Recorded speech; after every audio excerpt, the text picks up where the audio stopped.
two actions. We took action to appoint several personnel, and Dr. Hansen will be talking to you about that and introducing our new elementary assistant principals to you. And we also took action to settle an outstanding potential litigation with a contractor from a past construction job. So those two actions were taken. And now I'm going to open our regular open session, and I'm going to start with the Pledge of Allegiance. If you would all stand and say with me. Ready, begin. I pledge allegiance to the flag of the United States of America and to the republic for which it stands, one nation, under God, indivisible, with liberty and justice for all. Thank you very much. And now we turn to Dr. Hansen. Okay, thank you, Madam President Alvey. I'd first like to, as Mrs. Alvey made mention, we have the chance in closed session to introduce 4 new assistant principals at our elementary schools, and as their names are read, if they'd please stand and remain standing as I read a brief bio about them. The first one is L.U. Rodriguez at the back there. L.U. received her Bachelor's of Science in Child and Adolescent Student, as well as her multiple subject credential with the BCLAD emphasis. She has a Master's of Education in Multimedia, along with a Master's in Education Administration. In 2006, she began her teaching career in the Newview Union School District as an elementary teacher, teaching English language arts. From 2006 to 2013, she has been a teacher, a mentor teacher, a grade level team leader, an English Learner Advisory Coordinator, a state teaching coordinator, and student success team coordinator, along with administrative designee. Most recently, she has held the position of teacher on special assignment, responsible for providing intensive reading intervention to students in grades kindergarten through 3rd. She is also providing support, or has provided support, in the implementation of the new state standards and technology. She's received recently the District Teacher of the Year in 2013, and we are fortunate to have Mrs. Rodriguez join the RSD team at Mountain View Elementary School. Welcome, LU.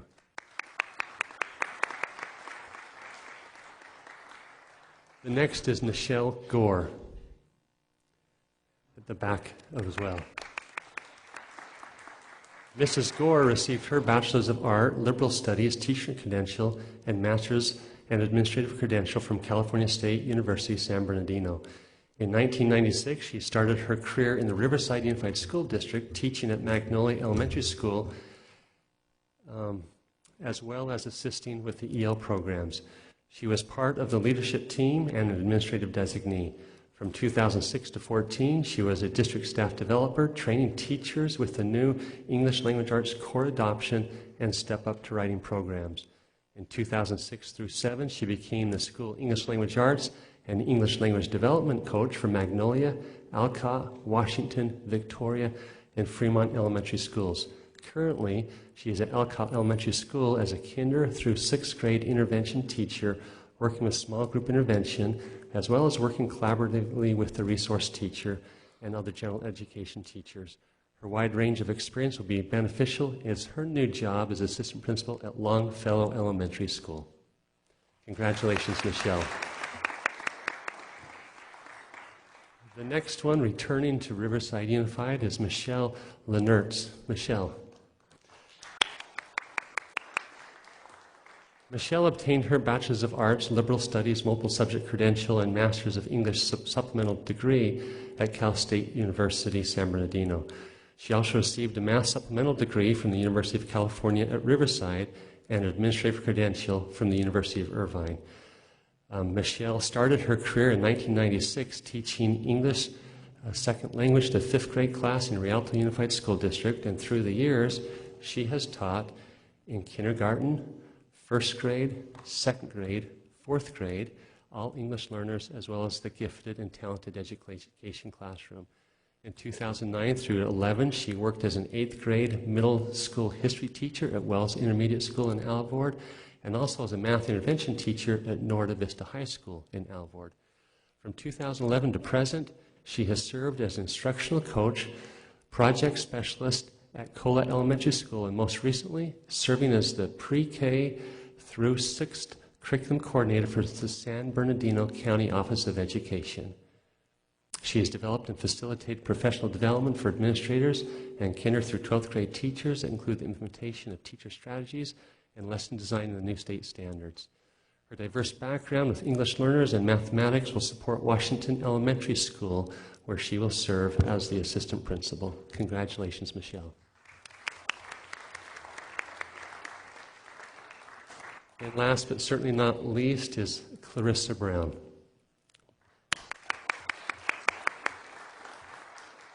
Miss Brown received her Bachelor of Arts in Learnable Studies, Master's in Multiple Subjects credential at the University of California at Riverside.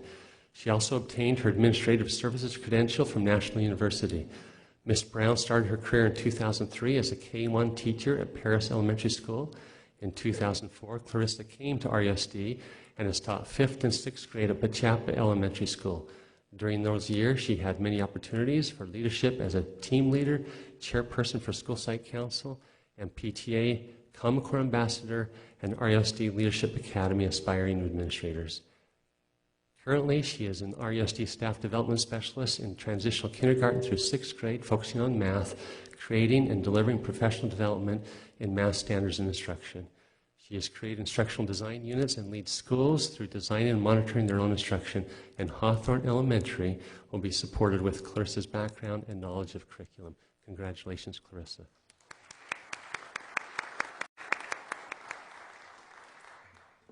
I'd also like to give a brief superintendent's update. I hope that you're all enjoying a relaxing, safe summer so far, and if you can believe it, when you wake up Friday morning, we'll be exactly 1 month away from the first day of school. And while we hope that all of our students and families are taking this time to relax and rejuvenate the best they can, our staff here at Riverside Unified has been hard at work preparing to make this next school year one of the best ones yet. On August the 19th, we have invited more than 4,000 certificated and classified employees to participate in a full day of simultaneous professional development and learning. The events will be held at Martin Luther King and Ramon High School, and speakers will include our board president, Ms. Kathy Alavey, Riverside City Teachers Association, Mr. Tim Martin, and Classified School Employees Association President Daniel Rudd. The keynote address will be delivered by Mr. Jamie Cassip, who is the Chief Education Evangelist at Google. And if you're wondering what a Google evangelist does, he works with different educational organizations around the world, helping them find ways to improve the quality of education through the use of technology. I'm really looking forward, along with the staff, to the lessons that we'll learn that day on August the 19th.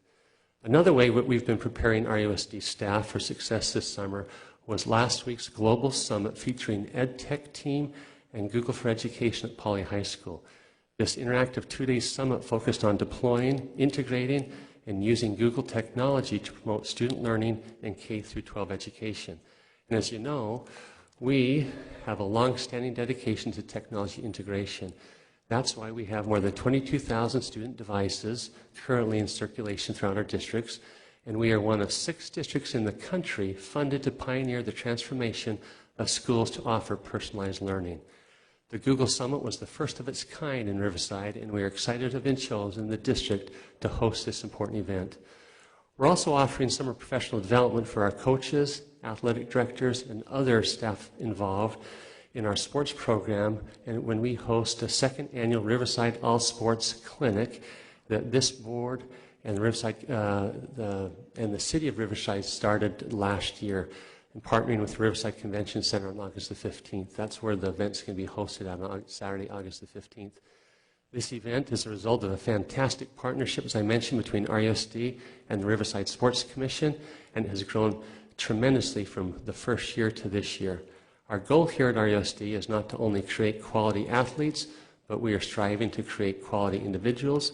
So the focus of the clinic is to bridge the connection between coaching and character development. And all of the middle schools and high schools in the entire city, to include our private schools, have been invited to participate in this year's event.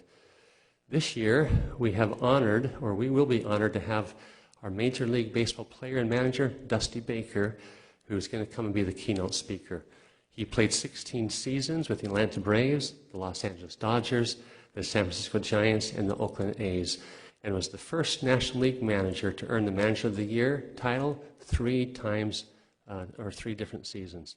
We've also expanded our list of speakers and vendors in the second year of the clinic. Among many others, the list now includes Stan Morrison, former UCR athletic director and former UCL basketball coach, Tamika Smith-Jones, the new athletic director at UC Riverside, and many more distinguished speakers in the realm of local sports. And this will be a great event, so we look forward to seeing you and invite the board to participate that day on Saturday morning, August the 15th. And I'd also like to update.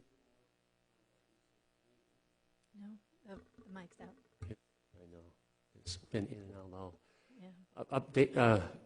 I'd like to update the board on my recent meeting with our new Chief Business Officer, Mace Kakish, along with Ron Bennett, CEO of School Services of California. The purpose of the meeting was to address the Board of Education's goals to measure the efficiency and effectiveness of our Business Services Division and to ensure we've utilizing the best practices and systems that allow for us to provide maximum resources to our nearly 42,000 students here at RUSD. The recommended process will entail conducting an assessment of our internal performance, and the results will be analyzed for each department by an outside specialist. From those results, our department's efficiency will be ranked alongside results from other districts in the country, state, and the national level. As we continue to focus on accountability and provide transparency, this process will provide to be a great benefit for not only the students and employees, but the district as a whole. And lastly, I'd like to invite Dr. Lewis to update the board. We've had some extremely productive and positive conversations recently with local residents and parents who live near the Riverside STEM Academy and have expressed concerns about the expansion of that school and the change in traffic programs. And Dr. Lewis has met with the neighbors in that community a couple different times, and I'd like him to provide an update to the board. Sure. Mrs. Alavi, Dr. Hanson, members of the board, I would first like to also add an update on our process for securing our facilities for this next school year. We are expanding the parking lot. We'll net 20 new spaces. More importantly, we'll have 2 lanes of traffic that will circle the perimeter of the interior parking lot to remove as many cars off the street as possible so that students can get to school and not have to be let off at the curb on sidewalks any more than is absolutely necessary. We have preparations made for portables that are going to be installed on what I would call the middle layer or tier of the campus. One portable classroom is coming offline or online and will be delivered soon, be ready for school to start. A second portable is a triple wide portable, is experiencing a little delay in construction and probably will not be ready for delivery to us until 4 weeks after school begins. As an interim measure, we're working with Dale Moore, and we have secured an alternative location on campus for that school, that classroom, until the portable is installed. So all in all, I think we're headed in a good direction, and I believe we'll have a successful school year. Now, with respect to our meeting with the residents, as Dr. Hanson mentioned, we've met twice. One was on June 29th at the Riverside STEM Academy. Approximately 25 parents or residents showed up, and we explained the history of the STEM program and moving over to Hyatt. And no one knows it better than you about the sequential discussion about adding grade levels. And we discussed how that's going, and quite frankly, just said that we're all learning, we're all experiencing what it means to start a STEM program and expand the STEM program, and we were quite clear with that. We explained the possibility that the 912 program may end up moving to another location, but that is something that's under discussion and in an exploration stage at this point, and we still have more work to do with that. Probably the major issues that the residents had was with respect to traffic that's affecting their neighborhood. We certainly acknowledge that originally what they had was Hyatt as an elementary school, was a relatively small elementary school, community school, and it was pretty quiet. Since at this time we've gone from an elementary school that served about 300 to 400 students to a STEM program that's serving approximately 600 up to 700 students once we enter into all 5 through 12 grades. The second meeting that we had was actually a meeting at the University Neighborhood Association meeting on July 9th. It was pretty much a community meeting, but this item came up and was discussed, and we had a broader conversation. Some of the things that came up, and I wanted to be sure just to reinforce that with you, is parents have dropped off students and created traffic issues, blocking driveways. Residents have complained about the expansion of STEM. They're wondering if we can cease adding additional grade levels, and that's something that we can talk about. There was a request that maybe there's an option to provide busing, so there's not so many parents bringing students onto campus, and that's something that we're also exploring, and I have a report to you about our meeting with the City Traffic Engineer's Office today. More importantly, we received input from the residents. We're exploring some of their suggestions, and we're moving forward with future meetings with the residents. It might be in a group of core residents, as well as coming back to them in a whole group, maybe at the University Neighborhood Association meeting. Wanted to spend some time about our conversation today with the City Traffic Engineer. We met with Councilman Melendrez and the City Traffic Engineer to discuss some more details, digging deeper into how we can solve the traffic issues around STEM. We came up with a number of options that we need to share with Dale Moore when he returns from vacation.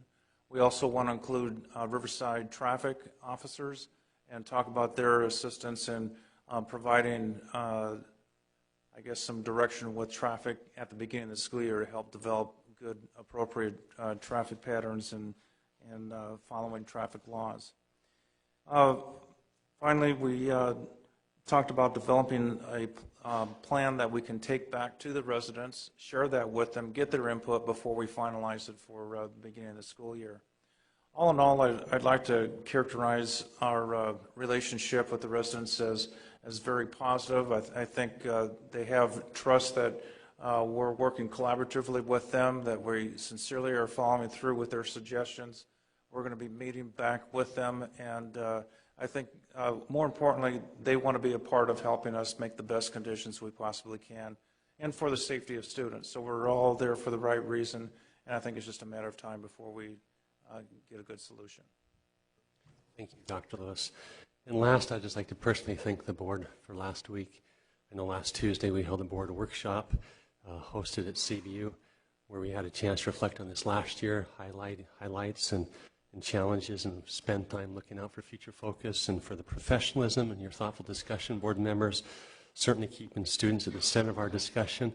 Very grateful to you as we identified 4 areas to really focus in on to improve our counseling program for all students K through 12, to really strengthen our visual and performing arts programs at all levels K through 12, to focus on bolstering our career technical education classes, often referred to as CTE classes for our students, and then to continue to keep the focus on innovative programs such as dual language immersion or STEM or core knowledge, and what other new programs and things are out there. And our Chief Academic Officer, Mrs. Carmondane, has already got together her team, assistant superintendents and directors, and already began to talk about those core or those future focus items in those 4 areas, and we'll come back in the future to the board with frequent and updates. That concludes my report. Thank you. Thank you very much. I also would like to let everyone know that Mrs. Cloud is ill tonight, and that is why she is not attending the meeting. And I'm sorry I didn't mention that earlier. And we are now to the area of public input, and this is a period of time in which we hear from people regarding items that are not on our agenda. Tonight we have 2 such speakers, and they are given 3 minutes, and the clock ticks there and there. So our first speaker is Daniel Rudd, who wants to speak about the CSEA conference. Daniel.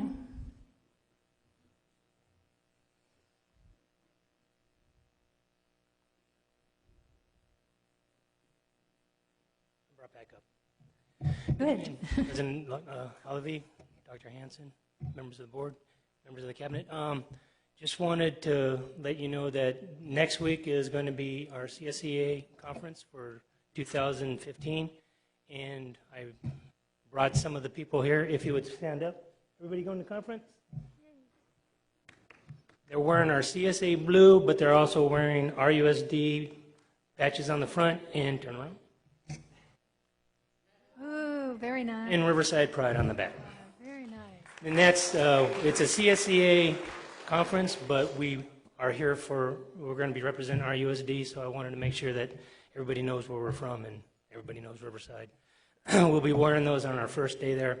But the reason I really wanted to say something is Mr. Bernie Holt, our chapter political resource officer, was asked by our state president to represent the Navy for the Veterans Recognition on Friday, the last day of conference, and to lead the group in the Pledge of Allegiance, and I just wanted to recognize him for that. Very nice. Thank you for your time. Thank you.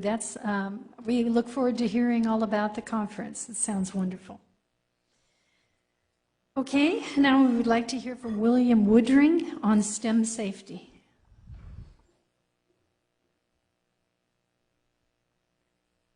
Welcome.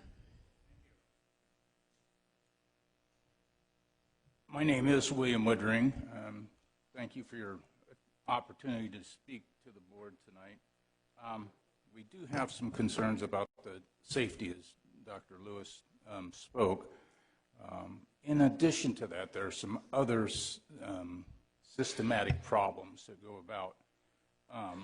We have the parents who, when Hyatt was an elementary school, everybody was bussed in.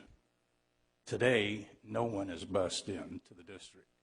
So we have approximately 500 to 700 cars every day, twice a day, that come through. And what they're doing to be able to get their child in to school on time are forming 2 lanes of traffic on a 1-lane road. And this is happening both on Watkins as well as Mount Vernon. And we have parents that are illegally turning a block or half a block from the school to get back out of the traffic. So it really is a significant problem. Most specifically, if there was a need for an emergency vehicle. There is not a traffic lane available for any emergency vehicles. We've had a chance to look at the circular drive that hopefully will resolve the issues. And even there, we've got children passing from the inside row across a lane of traffic to get into the school. That doesn't mention the ones that are already on the streets that haven't gotten there yet. Some of the parents aren't necessarily courteous or kind or nice as we would like them to be. Many of us have been flipped off, and if we come or try to leave from our homes during that period of time, it's virtually impossible. We've waited as much as 10 minutes to be able to crowd into line, to be able to get out. And again, I'd mention that's twice a day. Pretty alarming. I know we only have 3 minutes, so I'm going to rush through some other things. I left some information with the board secretary. We've got it. That you can follow up. I'm not going to address all of them today since there's not enough time and there's a lot of other issues to go on. There are many members of our neighborhood who have a feeling that perhaps we're not being heard.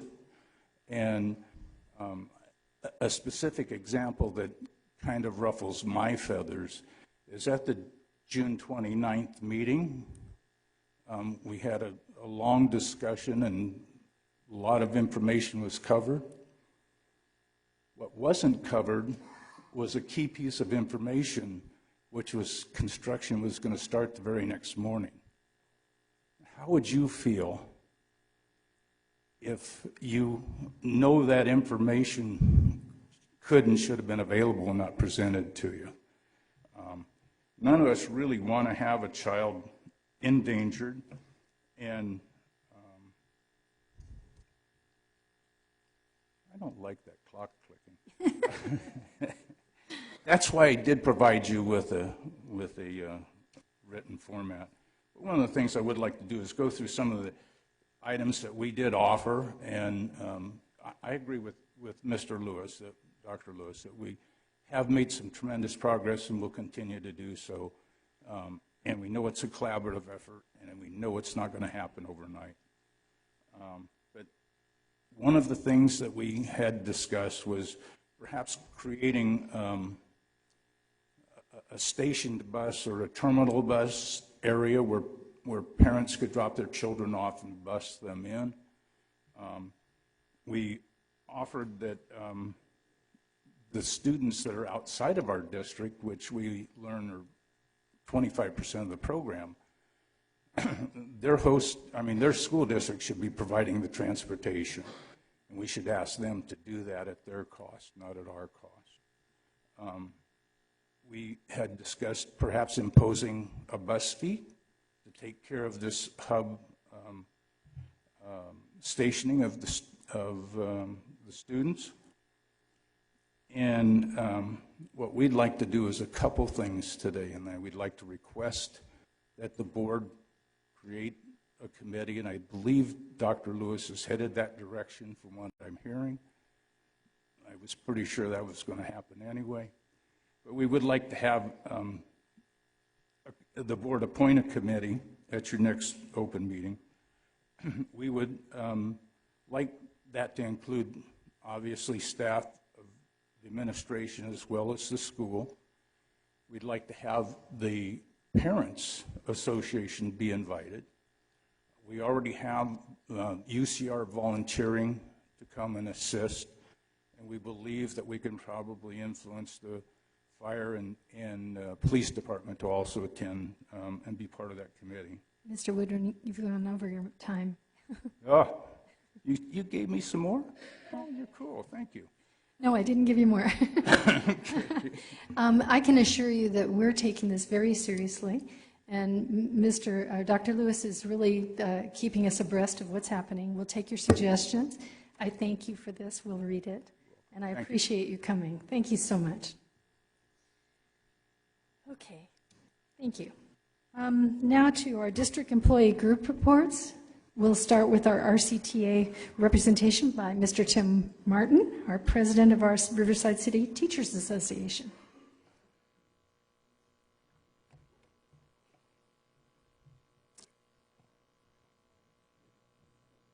I'm going to wait until it says 5 minutes. Or I can go 2 minutes. Oh, thank you so much. Mr. Martin, I'm going to ask you, you're going to be unhappy, but there were 2 other cards that I didn't see. Okay. Okay. I'll call you up in just a minute. Do I get 10 minutes? Don't push your luck. Okay. I'm sorry, I did not see these other 2 cards, and we do have 2 other speakers. Mary Simons, who wants to speak on STEM school parking. Mary? I apologize. Didn't see the card. Hello. Oh, you need to pull that down. Oh, there. Now, don't start my time yet, because I'm just getting used to this. Okay. All right, my name is Mary Simons, and I want you all to know that I was an initial supporter of the STEM school. This was before I started seeing that you were making some dangerous decisions, and I just want to make sure that the board is aware of all the things. And I can see that Mr. Lewis has brought this to you, and I really, really appreciate it. Mr. Woodring is my neighbor, and he spoke to a lot of the things that I was going to say tonight, so I want to skim through here and not be redundant. Something that's important to me that I'd like to know, and I want it on record to find out, is we can't find any CEQA documentation. And I've been told by several people that at minimum the project comes under a categorical exemption or a notice of exemption or an initial study with a finding of no significant impact. And there should have been some kind of paper trail. So If the reviews were done, can you provide them to us? And if not, can somebody tell me why not? And public notification. What was done as far as notifying the neighborhood that it was changing from Hyatt to STEM, and then the impact that all this would have had on us? What was done, and where can we find that information? I guess you know you've doubled the approved capacity of an existing facility, and there is, at minimum, the potential impact on the following things, and I'll just list through them. Traffic. I don't see that there was ever done an initial survey before the school was opened. Air quality. I don't know if the board realizes that cars line up in the parking lot 45 minutes before school ends. They stay out there with their engines running, and then it's another 45 minutes until they're all gone. Noise, both the construction that's going on all summer long and throughout the year. I want you to know that last Thursday they started at 5:30 in the morning. Safety, fire and police. Is the board aware, and I think William told you, that on Mount Vernon at release and pickup times, the street is completely blocked. You can't get through. So no emergency vehicles at all. And the last thing is biology. Expansion of the lot took out trees and definitely impacted wildlife. Was the board aware that the ravine along the side of the school and back into the land behind the school is a true wildlife corridor for many types of animals? This corridor comes out from UCR's Botanic Gardens. The trees that were chopped down housed owls, bats, honeybees, and many other species. I think the STEM students are probably biology majors too someday, and I think they'd be ashamed of that. I'd like to end my time here, though, with a positive. Mr. Hauser informed me and confirmed that a row of trees will be planted along the edge of the parking lot once the construction is finished. This gesture goes a long way for me, personally, because my home borders the parking lot.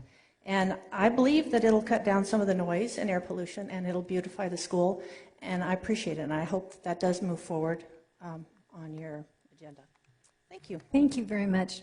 Mr. Hunt, you wanted to? Thank you. Thank you very much.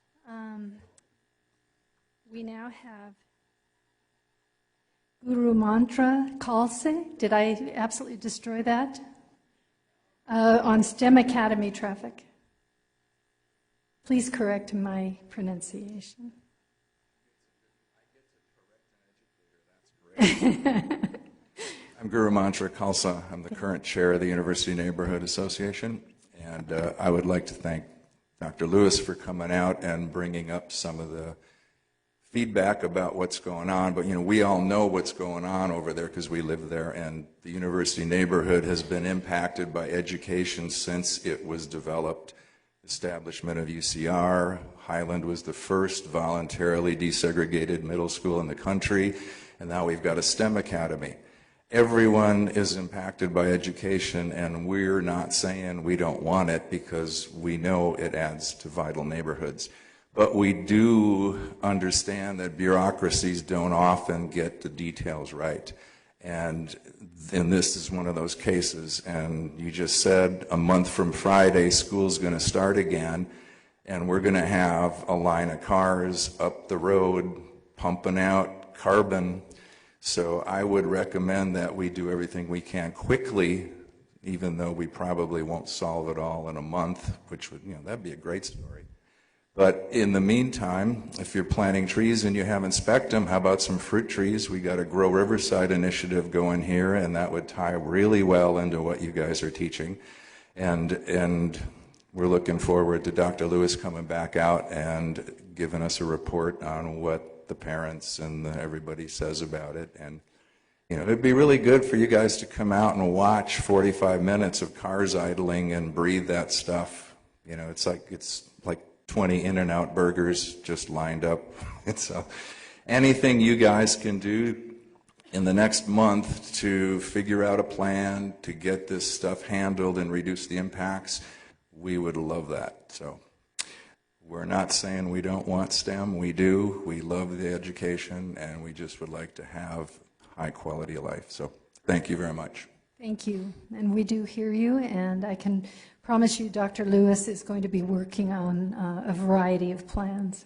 Mr. Hunt, did you want to add anything? I just want to add that they make some very good points. If we were building a brand new school, we would be going through city entitlements, even though we can override them, but still.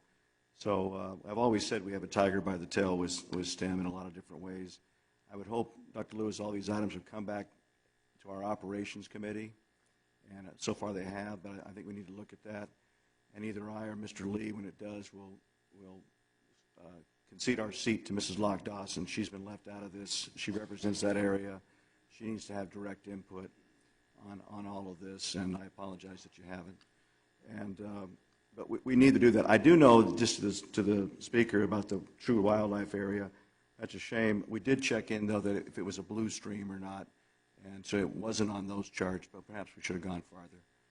But it was built for half as many kids that are going there, and we need to be sensitive to that. Again, if we were building today, we would have to do that. So I appreciate the comments that came forward tonight. Thank you.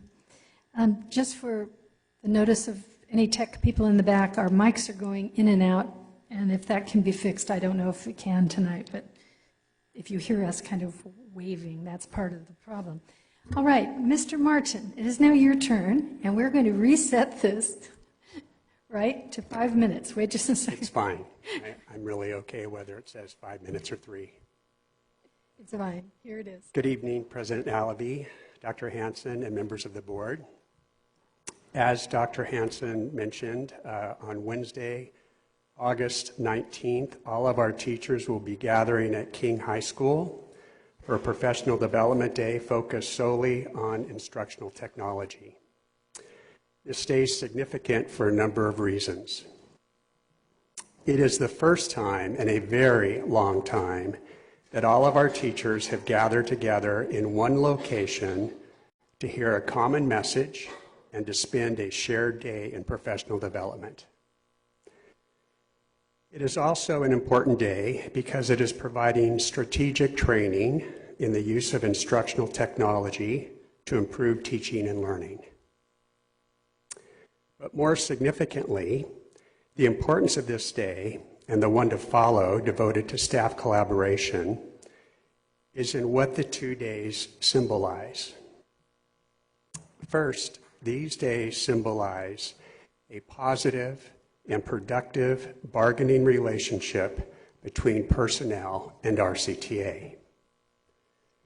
Although it was relatively late in our bargaining year, we were able to agree in a short period of time on 2 professional development days desired by district management and that met the needs of teachers. These 2 days were bargained in a manner that is mutually beneficial to certificated staff and management and will be good for our students. This could not have been done without the efforts of personnel and the support of Dr. Hansen and the school board. So thank you. Also, they are symbolic of the positive efforts being made by instructional technology and instructional services to provide both individual and collective support for our teachers. We recognize the work put into a survey to help determine the individual instructional technology needs of teachers, and then the corresponding effort to provide relevant and personalized training options for teachers on that Wednesday. This is professional development that reflects personalized learning for teachers. Additionally, the support and resources being made available to teams of teachers as they plan together on that Thursday, I believe, reflects instructional services appreciation for the role of collective learning and planning among teams of teachers and departments. We are grateful to all those in instructional services who are doing their best to help teachers help students. These are only 2 days out of 187, but they speak about the relationship between teachers and management. I think they are a symbol of the professional cooperation between the adults in this school district for the good of the children in this school district. They speak to a culture of constructive dialogue in shared decision-making among co-professionals, one that is less common than it should be in public education. On behalf of all those who work most closely with our students, thank you for the spirit behind these 2 days. And on behalf of the children we serve, let's keep this good thing going. Thank you. Thank you very much. All right, now we have a RASM presentation by Mr. Victor Cisneros. I understand, congratulations, you're new to this position. Thank you. Great. I'll take 3 minutes. Good evening, Board President, Mrs. Alavi, Superintendent Dr. Hanson, and members of the board. My name is Victor Cisneros. I'm one of the assistant principals here in our USD at Ramona High School. This year, I'm honored to serve as RASM's president. And since my last report to the board, we've added one new member, and she's here today. Please welcome Ms. Leanne Iconi as our communications liaison. We're also seeking for a new member, as the position has vacated by one of our members, a new VP of membership for classified, and we look forward to filling that position.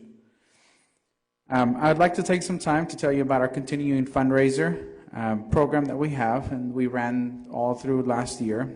We titled it Managers on the Move. And through this program, we encourage all managers to stay physically active, and we use a self-reporting system on a Google app to have a healthy competition for those who are active and keep track using Fitbits, Apple Watch, whatever they use. And we encourage you all to get involved and join in. More details to come.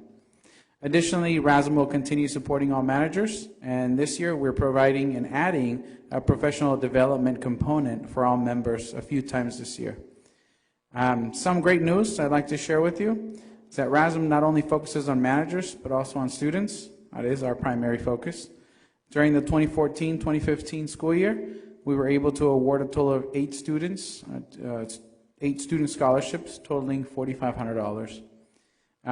Scholarships ranging from $1,000 to $500. Thank you, and I hope we have another great year. Thank you very much. Glad to have you in this position. All right, now we will address the consent agenda. These are typically items that are common and easy to make a decision on. Is there anyone who would like to pull any items from the consent agenda? Mr. Hunt? Thank you, Mrs. Alavi. I'd like to pull items D21 and D22. Thank you. D21 and D22. Is there anyone else who would like to pull any items? Could I hear a motion for approval? Mr. Lee moves for approval. A second, please. And a second. All those in favor say aye. Aye. Opposed? The rest of the consent agenda stands. Let's take item D21. Out-of-country field trip for the Riverside STEM Academy. Mr. Hunt. Mr. Garcia, thank you. Thank you, Mrs. Alavi. Mr. Garcia, as you may or may not know, we've had some revelation of late that certain field trips that said fiscal impact 0 were not that way. And that's very disturbing to me, but that's not your problem right now. This field trip is they're going to Japan. How do they, it's one teacher and 2 students. How are they raising the money? Is there any district cost at all? No district cost at all. Originally, it was the invitation went out to both STEM Academy and King High School.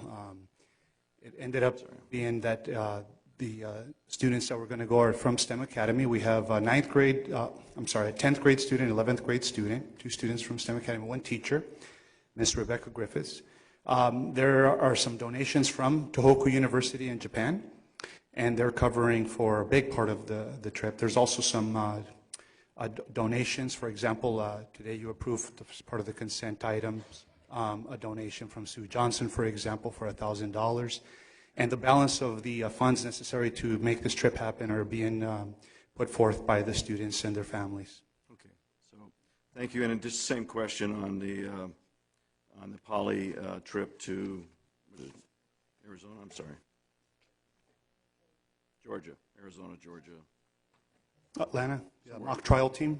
Yes. Same thing.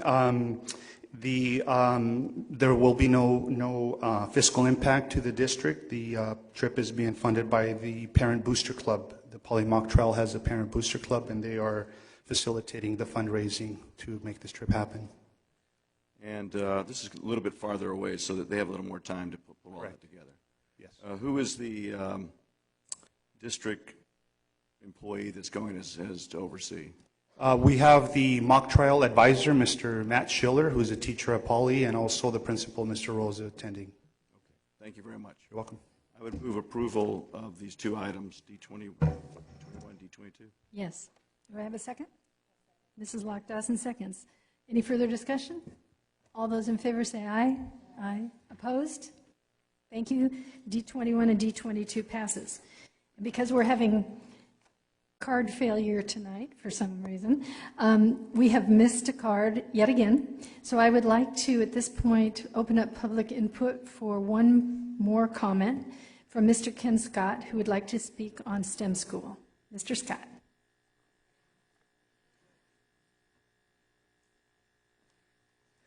Good afternoon. Good evening, actually, now. I apologize for, it wasn't your fault, it was my fault. I showed up late, but I wanted to just represent our neighborhood.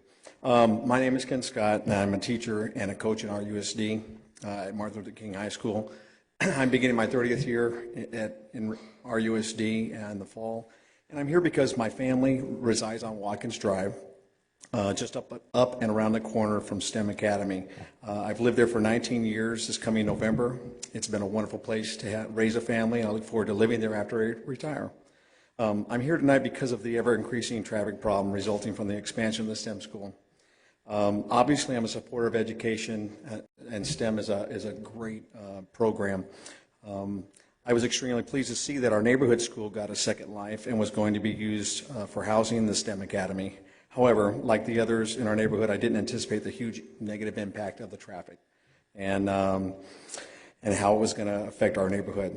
I'm fortunate enough that I leave home at 6:30, and I usually, most nights, don't get home till after 5, so I don't experience firsthand, but my daughter does, and my wife does once in a while. And the people of our neighborhood are greatly and adversely affected by the increase in traffic and in the morning and when school lets out. It's extremely congested, and the traffic poses not only a logistics nightmare with parents dropping off and waiting for their kids, but a serious safety issue with students, parents, teachers, and residents. And I think it was probably brought up about the concerns of not being able to get emergency vehicles there. So I know our USD has, the best intentions in mind. I'm very supportive of our district and of our board, and I want to just continue to encourage the board to consider the neighbors. They are very, very concerned about the impact that the STEM Academy will have, especially with the increase in enrollment. So I appreciate this time to talk, and I thank you very much for that. Thank you. And you may not have heard, but we did assure the other neighbors that we are going to try our best to come up with all sorts of solutions. So thank you. Do you have a question, Mr. Hunt? I just have a comment to Dr. Hanson. If going forward on an agenda where we're going to have a campus-specific discussion, can we make sure for both our audience and for the board that we had an aerial? It would help me a lot. It's hard for me to visualize Mount Vernon. Not that it just helped me understand better, help you better to point out and all that. This would be good. I know that Mr. Hauser's done all the campuses for us, so it's not that difficult, but that would be great if we could. That would be good. Thank you very much. My wife's calling me again. All right. All right. Moving on to our report and discussions. We will go to item E1, which is our drought response and compliance with state and local water agency reduction mandates. Dr. Lewis. Again, Mrs. Zalavi, Dr. Hanson, members of the board, we had two report items that were presented to the Operations Board Subcommittee, and they asked that we bring this to the full board for your information. To start this item, I want to recognize that we have several guests from Western Municipal Water District, Tim Barr, Deputy Director, and John Rossi, General Manager. And we also have from Riverside Public Utilities, Ryan Gleason, our account representative, and Kevin Palmer, who has been with us for quite some time.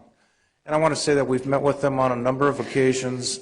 They've been a great resource to us, provided some great advice on what type of things that we can do to do our best as a neighbor in reducing our use of water. I must say that the process that we're undertaking, it's a work in progress. This is new to everybody, where you have a tremendous problem with lack of water over the years, the drought conditions affecting everyone in California.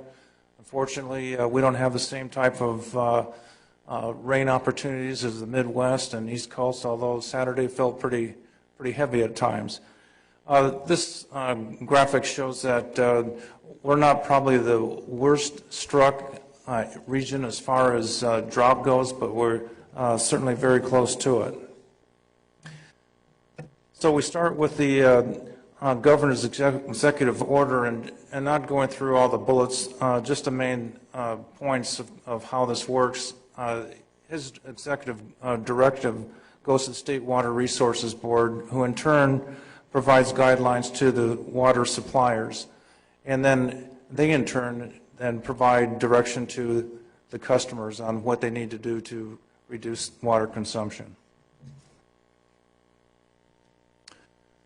So each water agency has a different target and has provided their instructions then to the customers.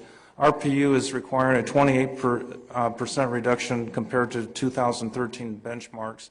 We did a great job last year reducing that in half, and if we just looked at trying to meet that target, we'd have to hit 14% more. But we're not going to use that as a maximum target. We're going to look at that as being a number we know we have to hit, but we're going to go beyond that as far as we possibly can.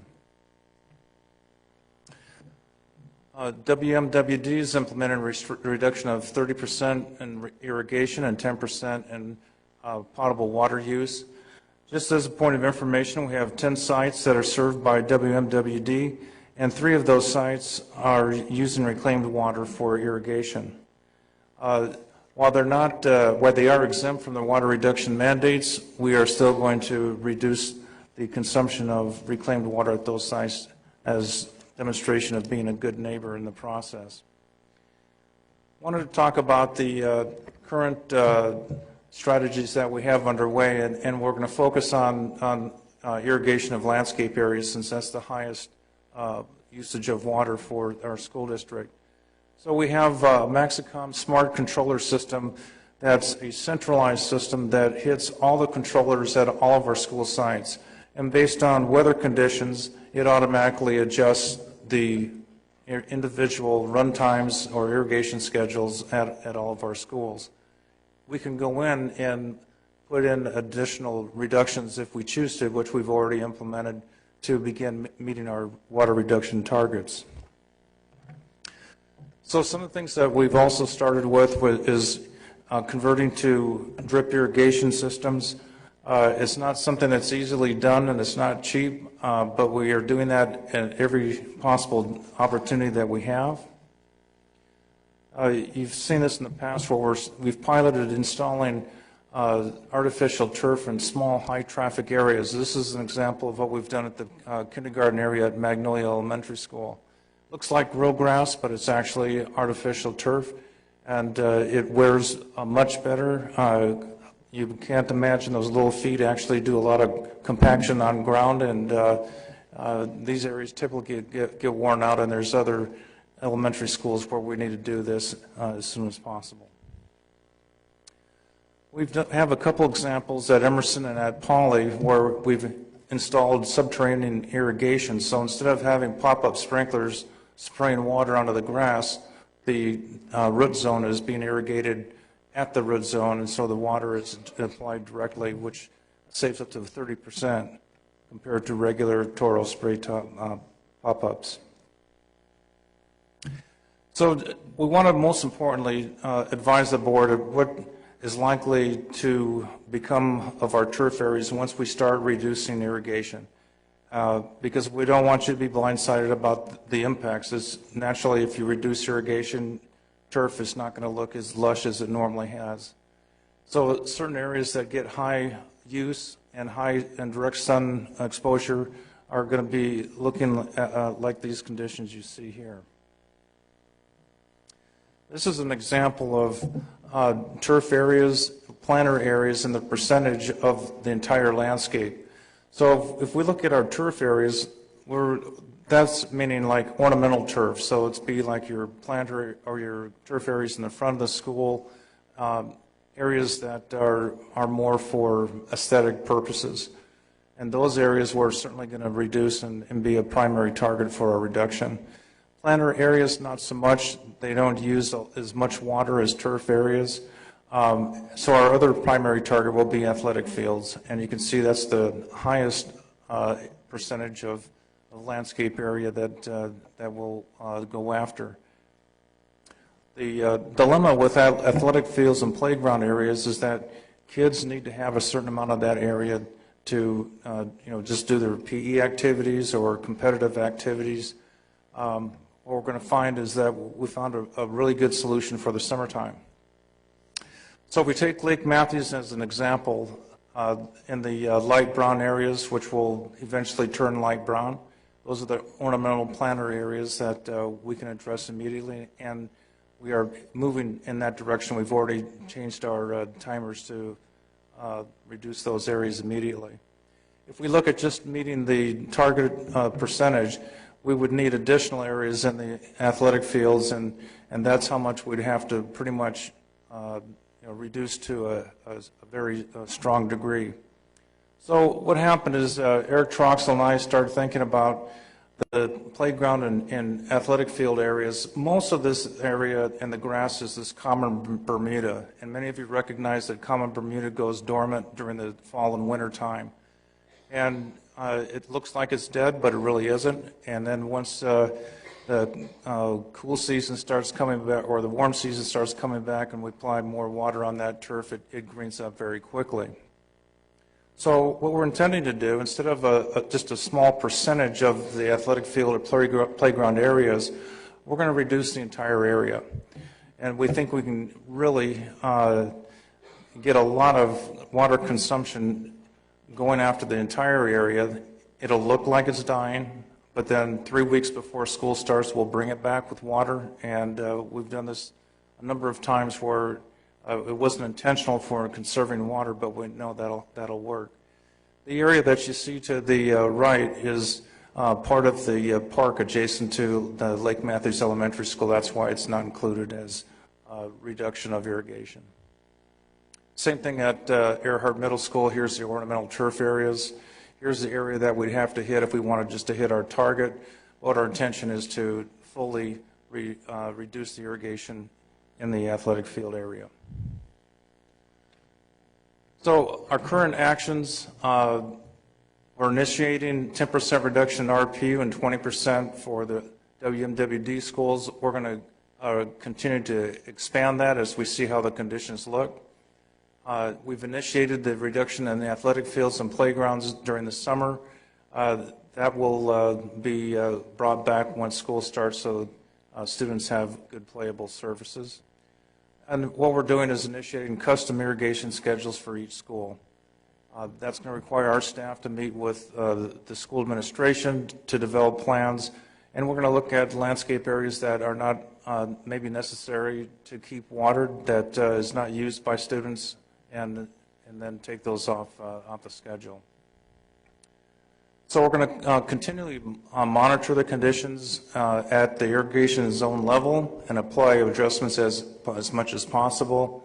We're evaluating our consumption using our meters, taking our own readings, doing our Maxicom readings, and then following up with utility bills, which follow a month and a half after the fact. And as you can see, we've installed signage at schools, stickers in bathrooms to encourage students and staff to reduce water as much as possible. So we have additional recommendations that we're looking at and we're going to push for. And the third bullet I want to highlight is working on the behavioral aspect, just like we did with energy conservation, with electricity. We're going to apply the same concept with water reduction in explaining the drought conditions and water conservation strategies to staff and students, and encourage efficient use of tap water.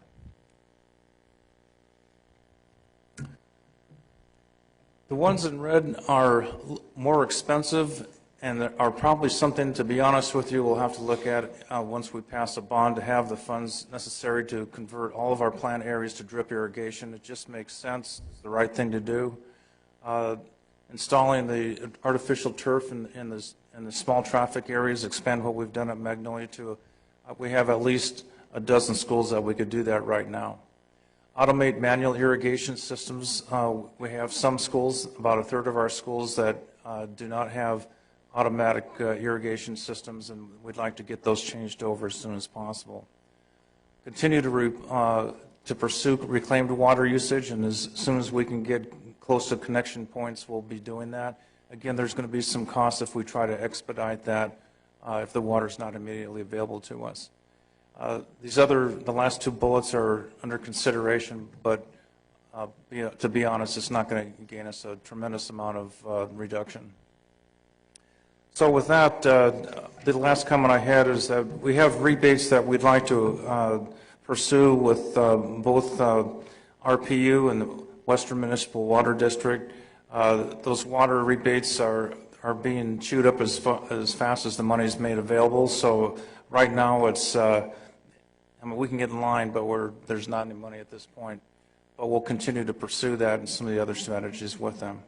Be happy to answer any questions that you have, and you certainly can ask our guest questions as well. Thank you, Dr. Lewis. Mrs. Lock-Dawson. Thank you, Dr. Lewis. Just a couple quick questions. Does the artificial turf, it doesn't have to be watered at certain times to ensure that it stays cool? We've had this discussion before. It requires some wetting. Yeah, a couple things. This type of artificial turf is not the same that we put on our football fields, which has the blades and they have the rubber infill. This is more of what you thought of as AstroTurf in the past. It's more of a carpet. So no, it doesn't require the cooling down. And during our normal times of the school year, it's not as hot as the summer, obviously. That's why we wanted to pilot it at Magnolia for a year, and so far they've had great success with it, and that's why we feel very positive about moving on to other installations. Is it permeable? Excuse me? Is the artificial turf permeable, or is it just flat? It's flat with a grade, so the water will sheet flow off. Because I don't know, this might be a question for you, Mr. Rossi. Just, you know, if anybody's looking at the cumulative impacts of reducing our recharge areas, you know, by taking out some of the natural areas, and I don't know if any, I mean, everybody's taking out their turf, and I just, you know, are we offsetting that with some other permeable areas? Well, actually, the water doesn't run off like into the gutter. It runs off into planter areas, so it is recharging other permeable areas of the campus. Yeah, I'm talking water table. I think, you know, Mr. Rossi can. Thank you. John Rossi, General Manager, Western. Thanks for having me here today. I think just real quickly, there's not too much concern with that. There are some installations of artificial turf we could look at permeability to get the water in the ground. But in most cases in this area, both in Western and within RPU, we have a lot of control of water runoff. It gets back in the ground somewhere within the area. So not too much of a concern at this point. All right, and then one other quick question. So and this is probably for Dr. Lewis, so our irrigation systems that you're putting in, I know they're all smart irrigation systems. So do they have the ability to detect when it's raining without us monkeying with it? I mean, yes, as you might have seen, we have a weather station that's at Ramona High School, and so it'll automatically adjust, and these are the controllers throughout the school district based on water conditions. Because, you know, I sent you that email yesterday about somebody calling and saying sprinklers were on at Central during like a drenching rainstorm. So I know, I'm just wondering what went wrong there. Yeah, it's, on occasions, we have controllers at a site that are not functioning correctly, and that's what we found, that there was a controller board within the unit that had malfunctioned. Okay, thanks. Could we ask that another slide be brought up? The what impact will a 40% WMWD reduction do?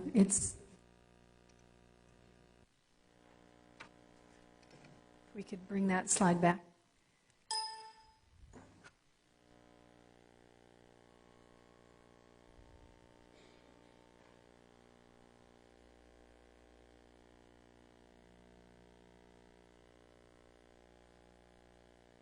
There we go. That one. Okay, Mr. Hunt. Thank you. This came before our committee, and I appreciate the work that Dr. Lewis and the staff is doing. One thing, Dr. Lewis, you're going to notify the teachers and the children.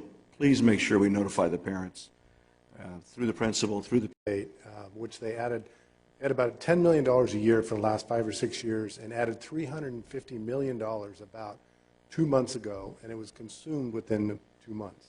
So as of last week, they let us know the program has been shut down because all the money's been reserved. Is there any, is Mr. Mullen still our representative to MWD, or is it a different commission? Actually, Don Galliano is our board member now. Has there been any talk about, since these are mega fields and many times more than the average yard and a lot of spray and all that, about working with schools to convert these fields to, we would have a cost too, we'd be willing to absorb, I think, to artificial turf on a large scale. Unfortunately, a few years ago under Measure B, we were going to redo our middle school fields, but the cost, and we had the money to do it, we didn't have the money to keep it up. So it's a continual challenge for school districts. Would there be any thought, do you think, or any hope that there could be a discussion about a large-scale K-12 program with MWD and WMWD, et cetera? If you'd asked that question 6 months or a year ago, I would have thought that we had some good prospects for that. But with the rate aspects of adding $350 million, there's been a lot of concern by the 26 member agencies in 6 counties in Southern California that they really don't see any prospect of bringing those funds back anytime soon. The other aspect of that is, artificial turf on a large scale might be $8 to $10 a square foot, and the research has shown that 30 cents to 50 cents per square foot is actual water saved. And Met would pay $2 as a way to have a tipping point to encourage people to do things. But the distance from, say, 50 cents to $2, let alone $2 to 8 or 10, is pretty significant. I didn't hurt to ask. Yeah. Thank you, Director. Certainly. Appreciate being here. Thank you for all your support to our Solar Cup and all the things that y'all do for us. Appreciate the working relationship with your staff very much. Thank you, Director. Thank you. Mr. Lee? Yeah, thank you, Dr. Lewis. At our committee meeting, we had brought up to your 2 staff people that helped put this together about the additional purchase of the 2 5-acre parcels and how that would impact this study and bringing our levels down within the limits that we're trying to reach. Has there been any more thought to that? Well, at the parcel on Victorian Central, it's currently not irrigated, so we have no problems with that. Over at the property next to Martin Luther King, that is currently operating in Orange Grove. We are maintaining the watering at this point, and a service contract is in the works with GLES to maintain that. We haven't calculated what the impacts will be to us with respect to water reduction requirements. So if we end up leasing that property, the one on Victorian Central, to somebody, and they use it for agricultural use, would RUSD be hit with the impact of that water usage, or would that we would pass it along to the leasee. Okay. Thank you. I was just wondering, because I'm confused by the signs that I see at our schools, and if I'm confused, I know public and parents are confused as well. I've seen our signs that say RUSD is doing our best to help with the drought, but I've seen that sign in front of Gage where the grass is dead, and I've seen that sign by Poly where the grass is green.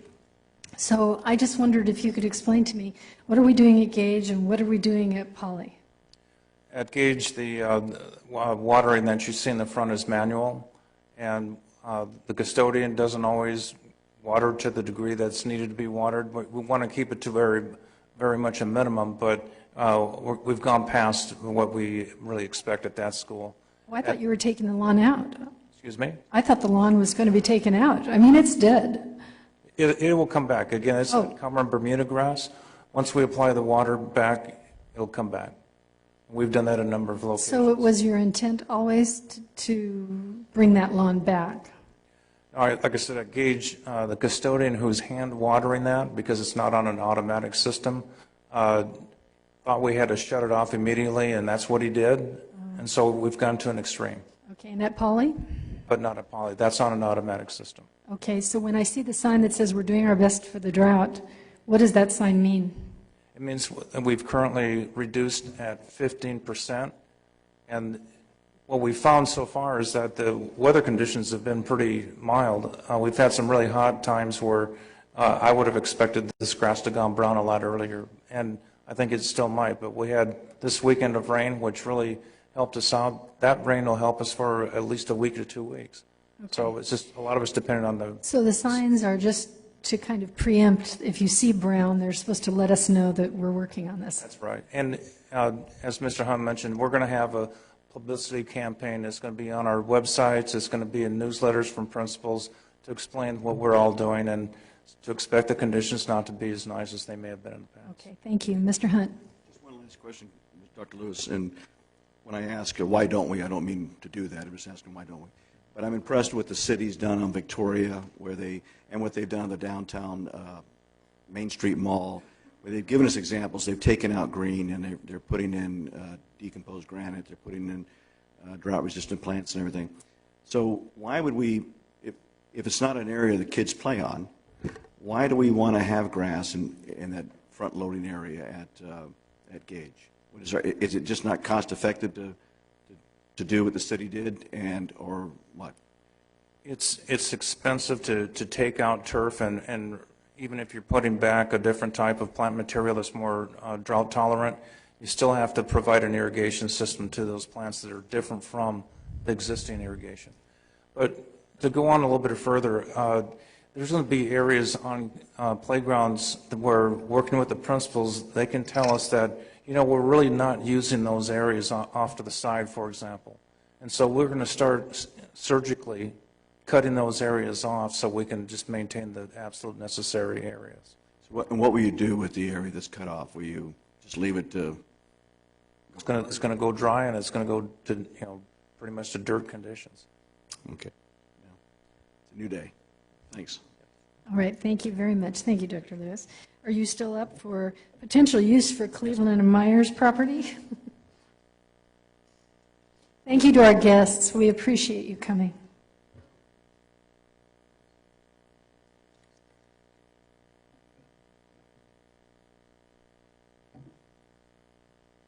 Okay, I'm sure we'll advance to the next PowerPoint. This is another item that was before the Operations Board Subcommittee, and they asked us to bring it to the full board as an information item. So to give you a little background on the Cleveland and Myers property, it's a 20-acre site. It was purchased in 1967 as a land bank opportunity for a future middle school location. And it was purchased for $137,000. So prices were good at the time, and so that's why the property was acquired. But that was well before Prop R and Measure C, which limited development in hillside and greenbelt areas. In fact, the limitation, as many of you know, is one dwelling unit per 5 acres. What's nice about this location or this site is that it has access to Gage canal water, and you can see in the lower right-hand corner on the right-hand side where it's a reservoir that we can fill up, or a leasee can fill up and use for irrigating crops and plant material. So currently we have the Landscape Center is leasing this property from us. It's a nursery, so we've actually worked in a process to terminate the agreement with them. So by the end of this fiscal year, we can move on to another operation. We spoke with the current tenant, and they are looking at moving off the property earlier with some of the incentives that we proposed. So as some options, and what we're really looking forward to is a farm option for this site.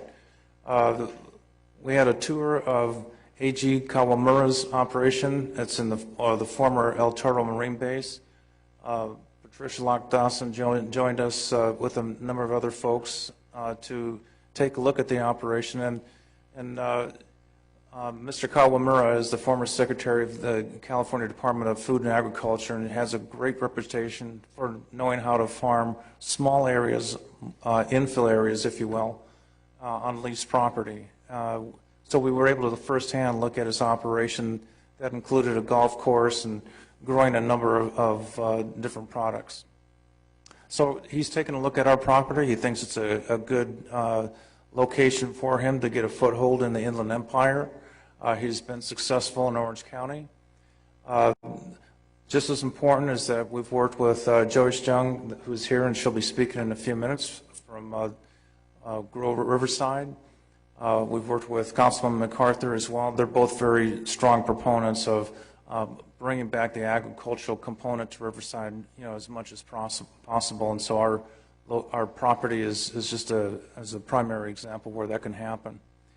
As I said, we have a terminated agreement that is moving at right now, and the other piece of this is as a win-win is that whatever products that AG can grow, we're hoping we can have those products be used in our nutrition services program so that Rodney Taylor can benefit from the production.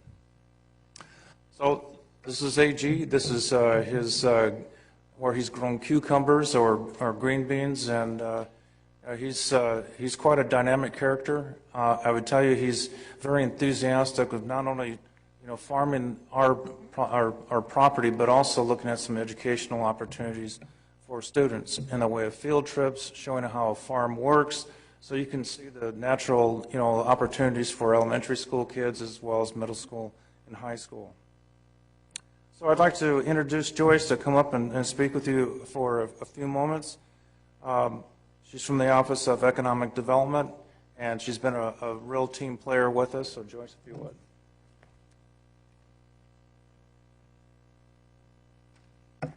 Thank you, Dr. Lewis. Good evening, Mrs. Alvey, Dr. Hanson, and members of the board. My name is Joyce Jong. I'm with the City of Riverside, and I am the Agriculture Business Development Coordinator. About 2 years ago, I should also say that I'm a third-generation farmer here as well. About 2 years ago, the City of Riverside reached out to the community to gain their input on how to revitalize agriculture in the Arlington Heights Greenbelt. And to do so, the City of Riverside hosted the inaugural Grow Riverside Conference last March. We just had our second conference this past June. At both of these conferences, more than 400 attendees signed up for the conference. The feedback from last year's conference was overwhelming, and as such, it launched Riverside's local food movement. And this local food movement is frequently referred to as Grow Riverside. I'd also like to make a quick note that there is tremendous state and national support for local food movements across the country. So we're not alone in terms of in Riverside developing our local food movement. I'm an outcome of the local food movement in that I was hired by the City of Riverside to help coordinate and work with the community to advance activities associated with building a more vibrant food shed here in our city and across the region. There's so much more that our community can do to grow local food, and in doing so, we can help our children understand where their food comes from, to also sustain our communities by increasing their access to locally produced food, and also at the same time drive economic development through the creation of jobs and job training in the food and agriculture sector. When it comes to providing fresh, nutritious, and locally grown food, Riverside Unified School District is a pioneer and a national leader in its farm to school program. With 1/3 of the school's district's nutrition services budget purchasing food from local and regional farmers. This fact alone, what RUSD is doing, not only is it a community leader in purchasing locally grown food, but it is also supporting the Grow Riverside initiative. In the past several months, a number of city staff have collaborated with Dr. Lewis, with Rodney Taylor, Kirsten Rollerson, Councilman MacArthur, and many others, and a few others here sitting on the board, on looking for innovative ways to grow RUSD's nutrition services. And this, of course, included the trip down to Orange County to visit with AG Kawamura. While we were there, we looked at the AG's farm and food lab, and also the incredible edible farm there. And these park areas and active farms demonstrated some really innovative 21st century ways of growing highly productive food systems in a small acreage lot area. RUSD, in its role as a major institution in our community, is setting an example for Riverside, for the general Riverside community to follow in terms of better nutrition, high quality food, job training and creation, and being more sustainable. I'd like to end with some information about the Arlington Heights Greenbelt. It is comprised of over 4,600 acres of fertile soil. It has access to locally sourced water, and we are in a climate with year-round growing. These are resources that makes the Greenbelt a gem in our city. Yet we have brown acres out there. So by putting our minds together, we can transform the Greenbelt into a more productive and agriculture center that not only serves our school district, but our community and the region. Thank you so much. I'm available if you have any questions. Thank you very much. Mr. Hunt. Under the old idea of never miss the opportunity to take advantage of a good crisis. Dr. Lewis, I wonder if, and first of all, I want to compliment you on Mr. Kawamura. That's, if he were to liken it to children's books author, that's Dr. Seuss. I mean, he's the best we could possibly hope for and to partner with, and I'm very excited about that. And thank you, Mrs. Lock Dawson. I know you have a past relationship with him and in the state and bringing him forward. I wonder, actually, it's Mr. Lee's idea, but could we talk to him about other opportunities? I mean, you're just presenting to us all this ground you're going to go fallow. I was wondering about I've always thought about the north side, the north end of the Central Middle School field. That's a huge area. If we use it, we use it. I don't know. But if we don't, it's already fenced, and he would have to put up one line of fence. But what about dry farming, perhaps, or wheat and other feed type of things? Would 10 acres at the corner of Victoria and Central be of interest to him? I would just encourage you, if other people up here nod, to include, the whole spectrum. Just think outside the garden a little bit and see what else we might be able to do with him other than just Cleveland and Myers. So if that's, thank you. Sure. Thank you. Mrs. Lock Dawson. Thank you. I just wanted to comment on the, thanks, Dr. Lewis. We started this conversation, I think, almost 2 years ago with Councilman MacArthur. But I think I was interested to hear the potential opportunity for career tech courses with this. And we talked about it, Joyce and I did, the need for agriculture jobs. This is going to be a big hole in our job skills that we have. And this is all sorts of, it's multiplicative economics. It's all sorts of jobs. It isn't somebody just planting or picking. I mean, there's industrial design associated with it. There's engineering. There's all kinds of stuff that go into agriculture, particularly for the 21st century. This spot provides an opportunity for that, and I think being in Riverside, that's part of our legacy and our tradition.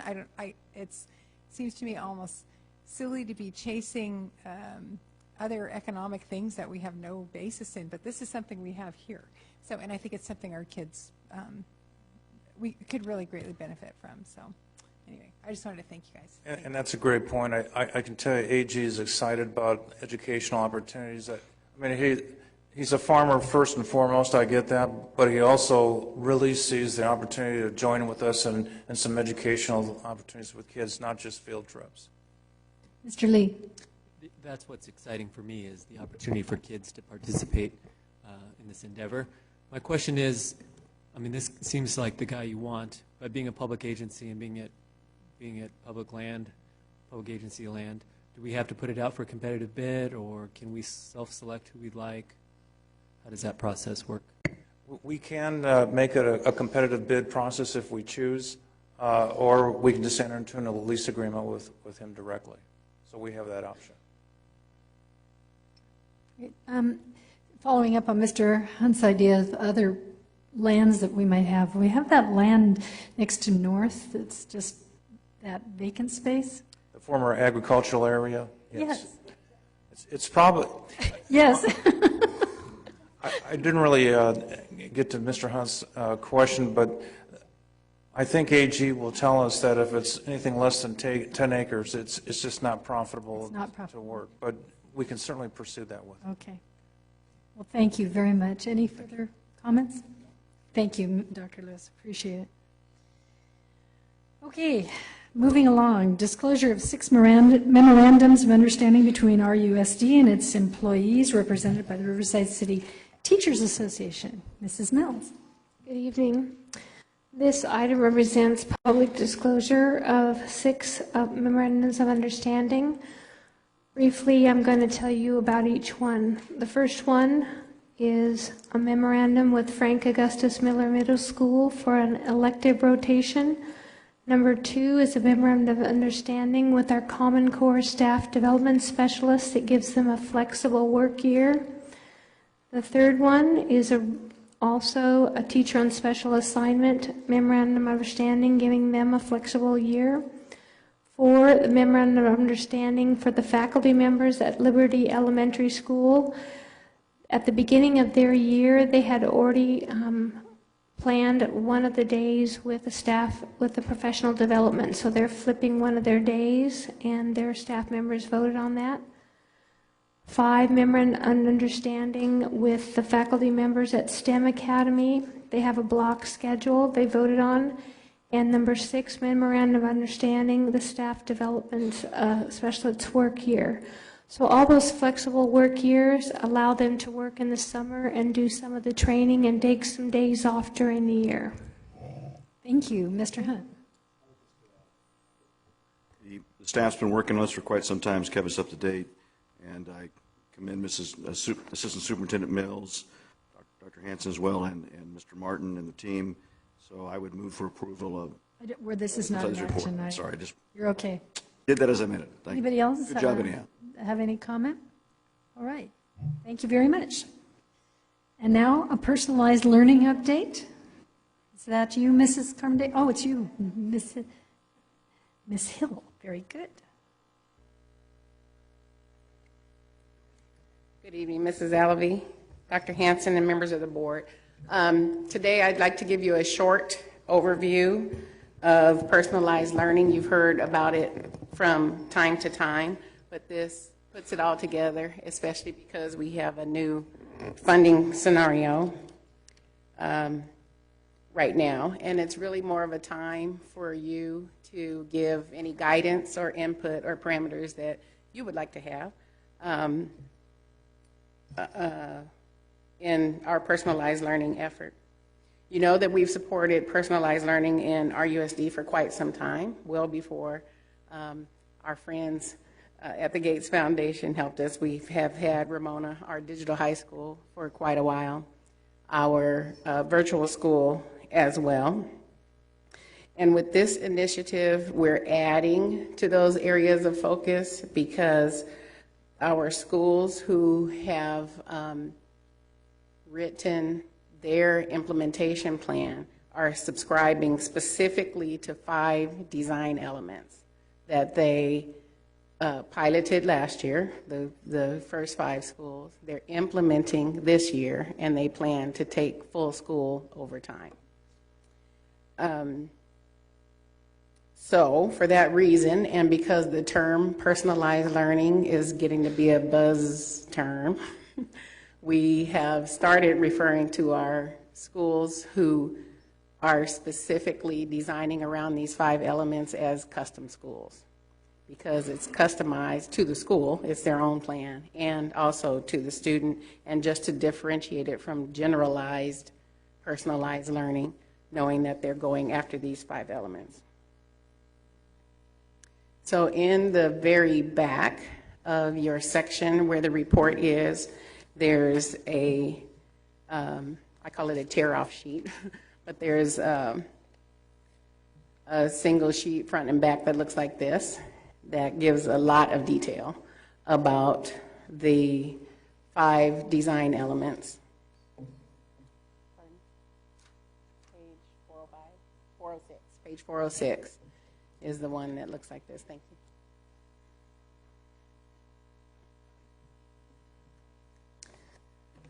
So for us, the vision statement for personalized learning, which you see displayed, says it all. Our purpose is really to develop contributors to our global society and to provide learning experiences that help students do that, so that while they are learning, they learn about how they learn, the pace they learn, and they have some influence over the path of their learning.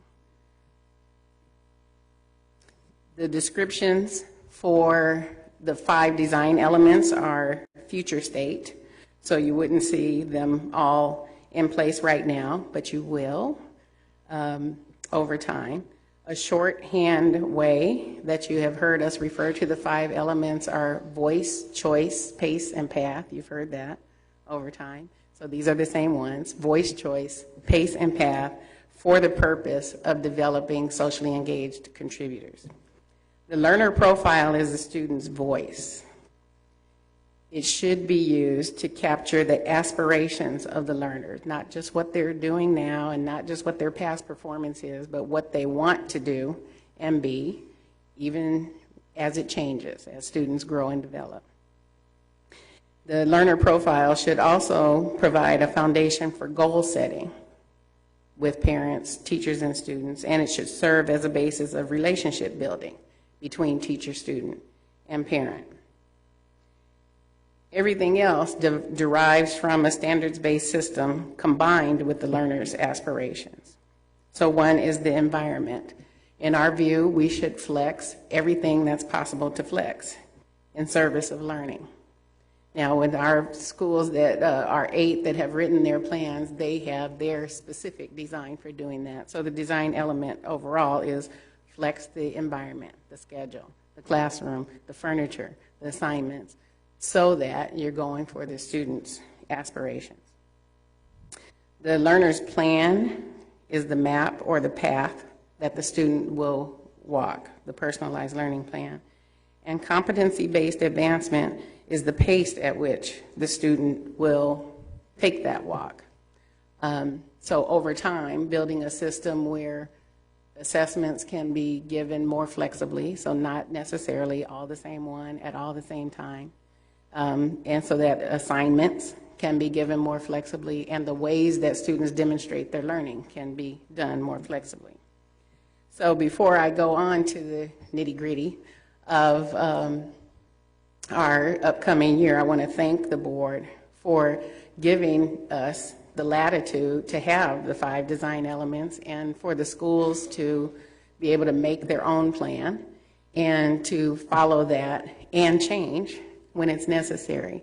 Like the superintendent mentioned earlier, we're one of 6 districts now formally on this path, and we're the only district that is not enforcing a certain design upon their schools. They find it fascinating, and everyone who has come here is really pleased with how it's working.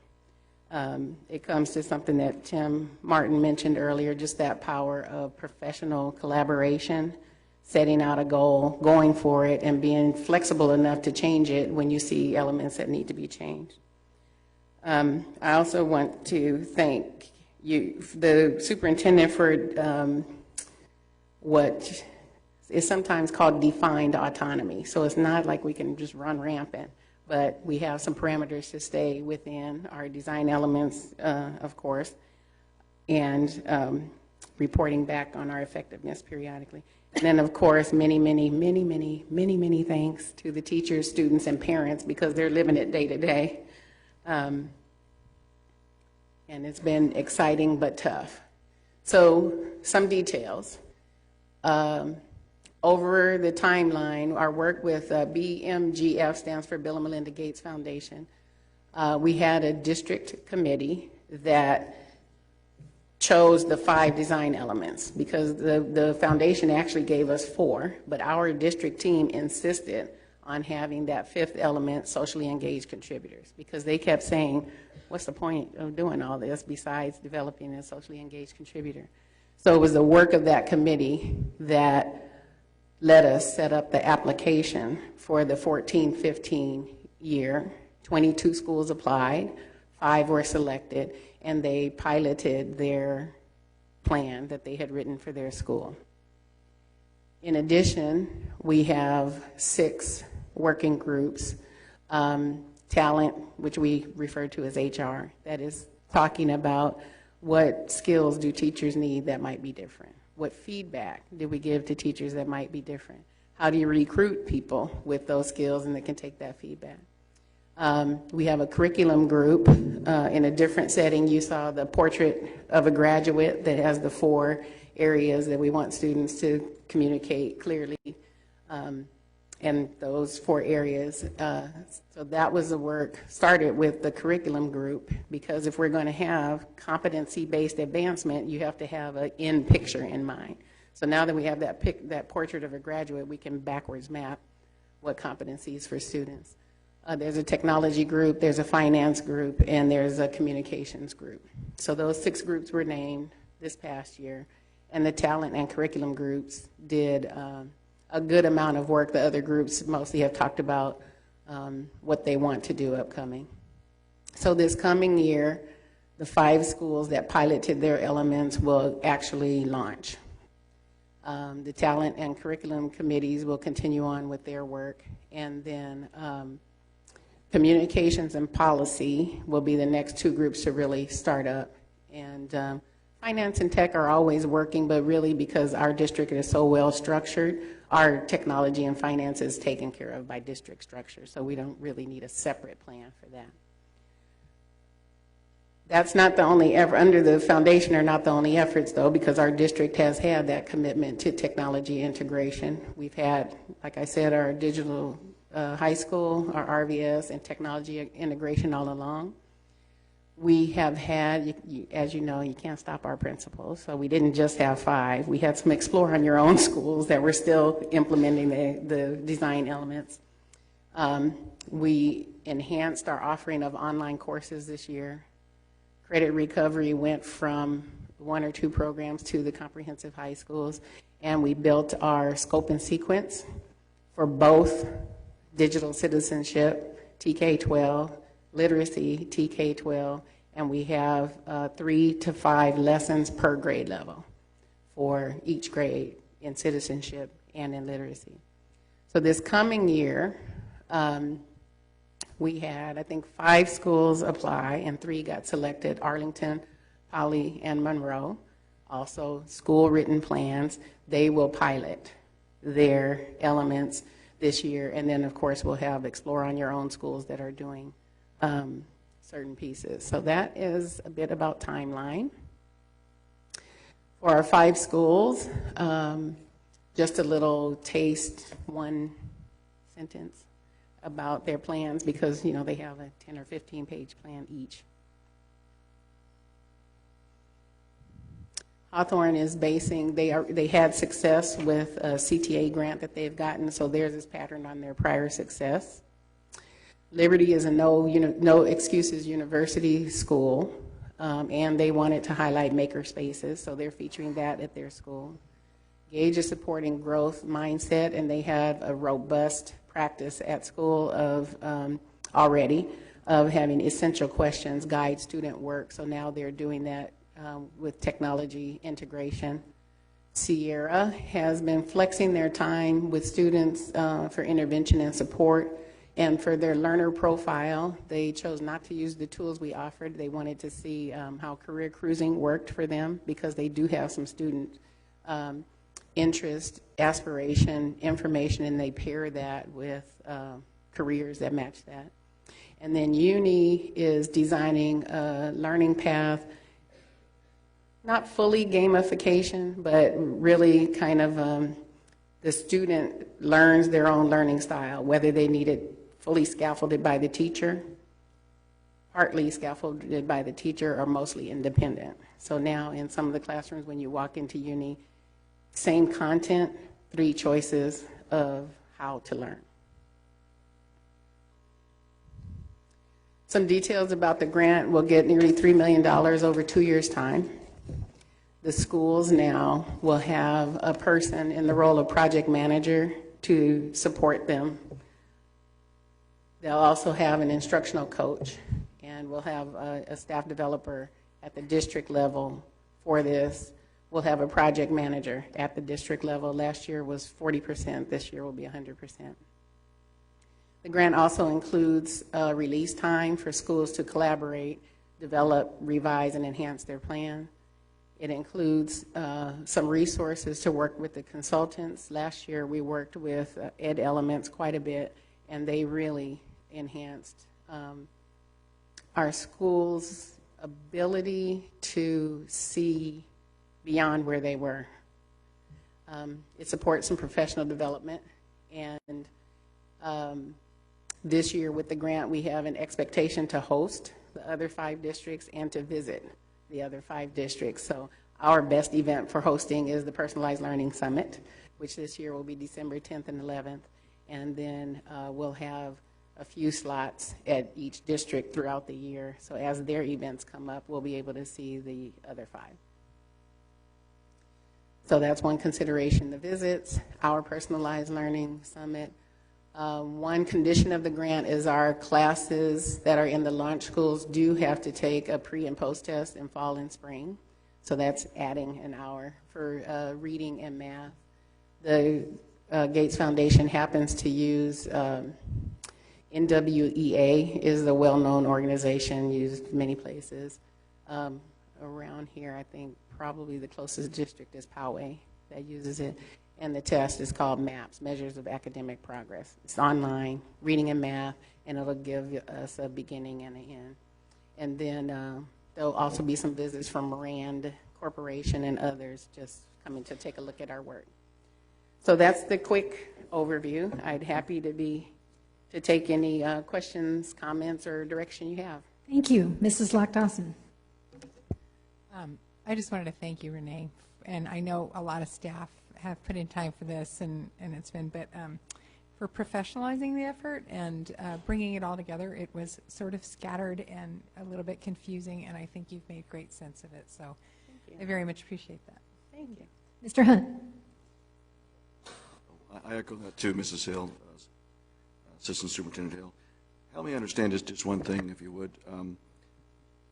And I have no problem, but 2 of these elementary schools are in the area that I represent. So why do we have it at Hawthorne and at Liberty? And I understand there's existing programs at Liberty, like the No Excuses University. I love it, and all that. But why is it 2 different type programs? And how are you going to measure the value of one against the other, since they're approaching it in different ways?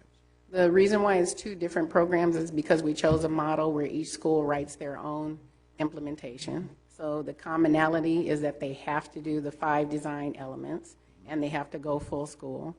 And we'll compare partly by Smarter Balance testing. So now you know we have a scale that goes, it's a continuous scale now, not a grade by grade scale. And then so long as we're in the grant efforts, we'll have the pre-test and post-test here and compared to the other 6 districts, because that's the same national standardized test. I think that we'll see a lot of non-quantitative responses too, because if you talk to parents, if you talk to students, if you were at Liberty before and after, you see the difference with students, but we also have to get the difference in student achievement. Thank you, Ms. Hill. So I know we're just kicking off and everything. We really haven't been doing this very long, but what's the thing you found most surprising about getting this off the ground? What's been the most positive thing about personalized learning? The most surprising is how my opinion has changed. Catholic school, K-12, liberal arts education. I believe in a certain amount of structure and a certain amount of everybody gets something the same. But just looking at our students are different. They learn differently. And I have come to believe that our traditional classrooms can't work for most students anymore. They can work for some, because if you just love to get a book and go through it and organize it and learn what's in there, that'll work. But I guess because I've had a chance to do some international travel, I put it with my opinion that we're a small country by comparison. We need each and every person. So we can no longer be satisfied with developing, 10, 20, 30, top 30%. We need everybody. So we have to find a way to reach everybody. So personally for me, that's the biggest. And then just watching teachers and principals, one of the things that was surprising to me was even given the latitude to implement their own plan and change, they're sometimes reluctant to change. Mm-hmm. So just providing that constant support, do your thing, change it up. I'm behind you. They want to make sure that they have that support to step out of the routine. Mm-hmm. Good points, very good points. Mr. Lee. Thank you, Ms. Hill, appreciate it. Looking long term, again, like Mrs. Alavi mentioned, we're just getting started, and we're just starting to see the benefits of the work of your staff and of the district and the teachers who put together these great plans. So once Gates is gone, and it looks like we're headed in a positive direction, and probably something we want to continue forward with. So how do we continue forward at the schools that we've piloted at, and then giving the choice to other schools to tag on later? Don't know exactly, but I can tell you some things that will help. One, the work that we're doing, a lot of the work that we're doing, especially in the working groups, applies district-wide, not just at the schools. So the work in the talent group, Susan and her team has done an awesome job of just thinking overall, well, how is the world changing for teachers, and how is the classroom changing for every teacher, not just personalized learning teachers. They might have a little extra twist, but she's really taken that overall. I think the work with competency-based advancement, as we get more people talking about it, we'll get clearer on how do you describe competency of a 12th grader, an 8th grader, a 6th grader, the in-between grades, and then how much latitude do you give a student to have a different assignment or a different assessment, or assessment taken at different times. Those are going to be some tough conversations, but I think it'll benefit the system overall, and done well, it could have a long-lasting effect for changing school. Great. Thank you so much. Very good. All right. Are we okay moving to the action calendar, everybody? All right. F1, approval of memorandum of understanding between Riverside Unified School District and Encore Education Corporation, DBA, Encore School for the Arts. Good evening, Mrs. Alavi, Dr. Hanson, members of the board. On December 8th, 2014, the Board of Education granted the charter petition for the establishment of Encore High School for the Arts Riverside. And as part of its approval, the board requested staff to negotiate and bring back for approval prior to Encore's commencement of operations, a memorandum of understanding between RUSD and Encore. I'd like to ask Gloria to please provide you with the purpose and the areas that MOU covers, and also be able to address any questions that you might have regarding this MOU, and the petitioners are also here as well in case there's any questions for them. Good evening, Mrs. Alavi, Dr. Hanson, members of the board, cabinet, and audience.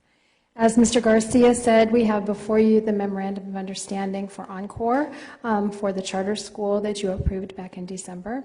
The purpose of the MOU is to clarify areas of operation which include but are not limited to student discipline, facilities, special education, fiscal operations, insurance, and indemnification. We have worked with appropriate staff, legal counsel, and with Encore on the contents of the MOU, and we are recommending that you approve the memorandum of understanding between the Encore Corporation and Riverside Unified School District. Okay, you have any questions for me or for the petitioners? No? Yes, Mr. Hunt? Gloria, I see by the fiscal impact, you're estimating 133 students lost to the district. At the numbers you have, it comes out to about $900,000 a year. I guess I'm just saying that to make Yeah, I think that today when I met with Encore, they have about how many students from our USD? Now, this is students that reside within our attendance area, not necessarily that went to our schools last year. I've asked them to do some kind of survey to see what schools the students went to last year and if they were in the pathway through our USD, and then they're now going to Encore. So how many students, Denise?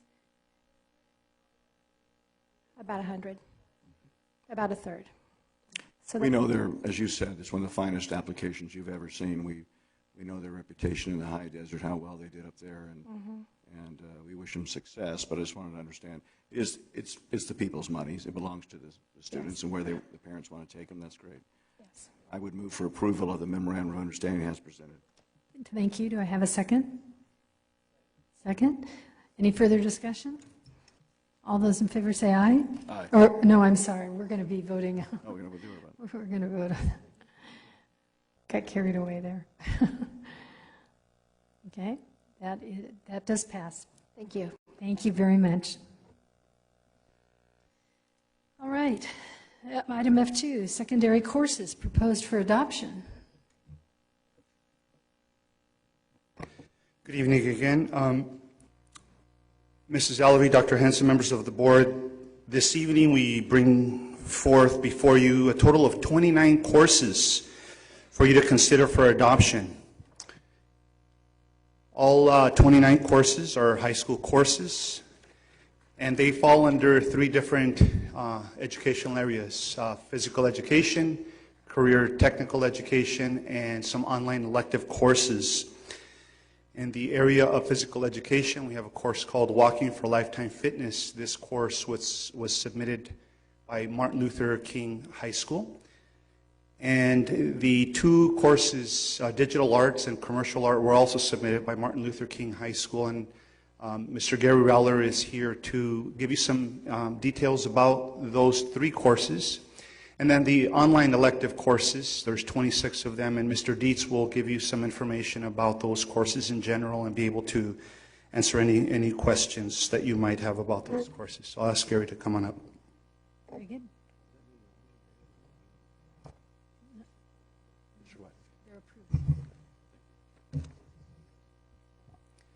Good evening, Mrs. Alavi, Dr. Hanson, members of the board. This evening I'm presenting to you for your approval one physical education course and two career technical education courses, all of which can be used at each of our comprehensive high schools. The first class I'd like to present is a physical education course, Walking for Fitness.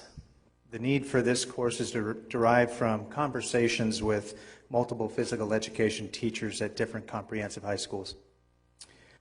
By adopting this class, we'll be able to offer another physical education course without being impacted by facilities.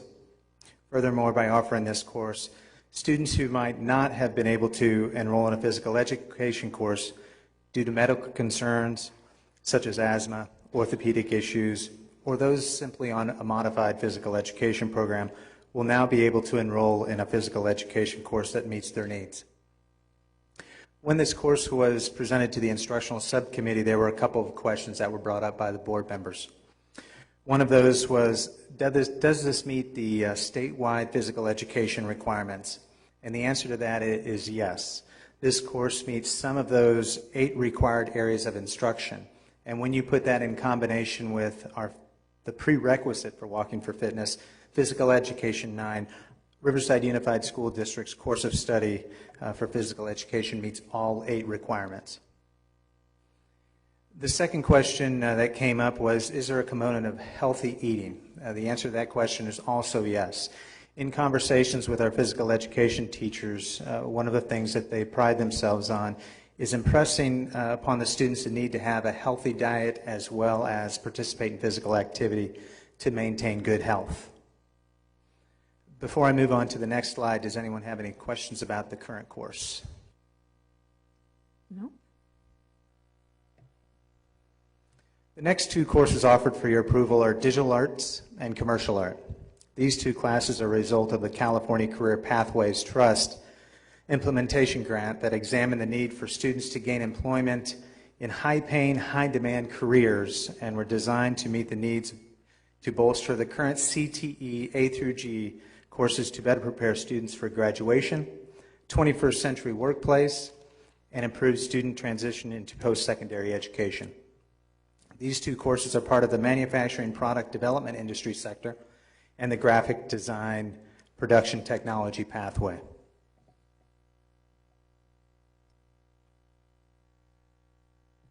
The two courses, Digital Art and Commercial Art, are the first two courses in a three-course pathway. Students who enter the pathway and decide that they don't want to continue the pathway may choose other coursework to meet their post-secondary plans. The third course will be developed and submitted for your approval during the 2015-16 school year. What makes these courses different from currently adopted visual arts courses is the mode in which students prepare and present their work. Students will develop design skills that can be applied to real-world applications that can be in a wide range of artworks using industry-standard design software such as Adobe Photoshop and Illustrator. Students will be utilizing the iMac computer, which will be purchased by using grant funds. These two courses utilize a currently adopted RUSD textbook, Exploring Visual Design. We will also be submitting to the instructional subcommittee an additional textbook for adoption that will also be paid for out of the grant funds. In addition, each of these CTE courses offered tonight, and if approved, will be submitted for A through G visual arts credit, and we fully expect these to be approved for A through G. Are there any questions on the courses I've presented this evening? Have you already filled out the A through G, what is it, an application, isn't it, that we fill out? Has that already been filled out? Yes, ma'am, and it's already been submitted, waiting for your approval, and it will be submitted in the next day or two. Very good. Mrs. Lock-Dawson. Thanks, Mr. Reller. I'm assuming these are kind of part of the Arts Academy that you have. You've got a Fine Arts Academy that a lot of your teachers have been pushing for. I know you've got a visual art. It's an AP class there, correct? Yes, we do have visual arts AP classes, and yes, these are part of the Professional Arts Conservatory. All of our visual arts and performing arts classes are part of that conservatory. Okay, thanks. Thank you. Great. Thank you.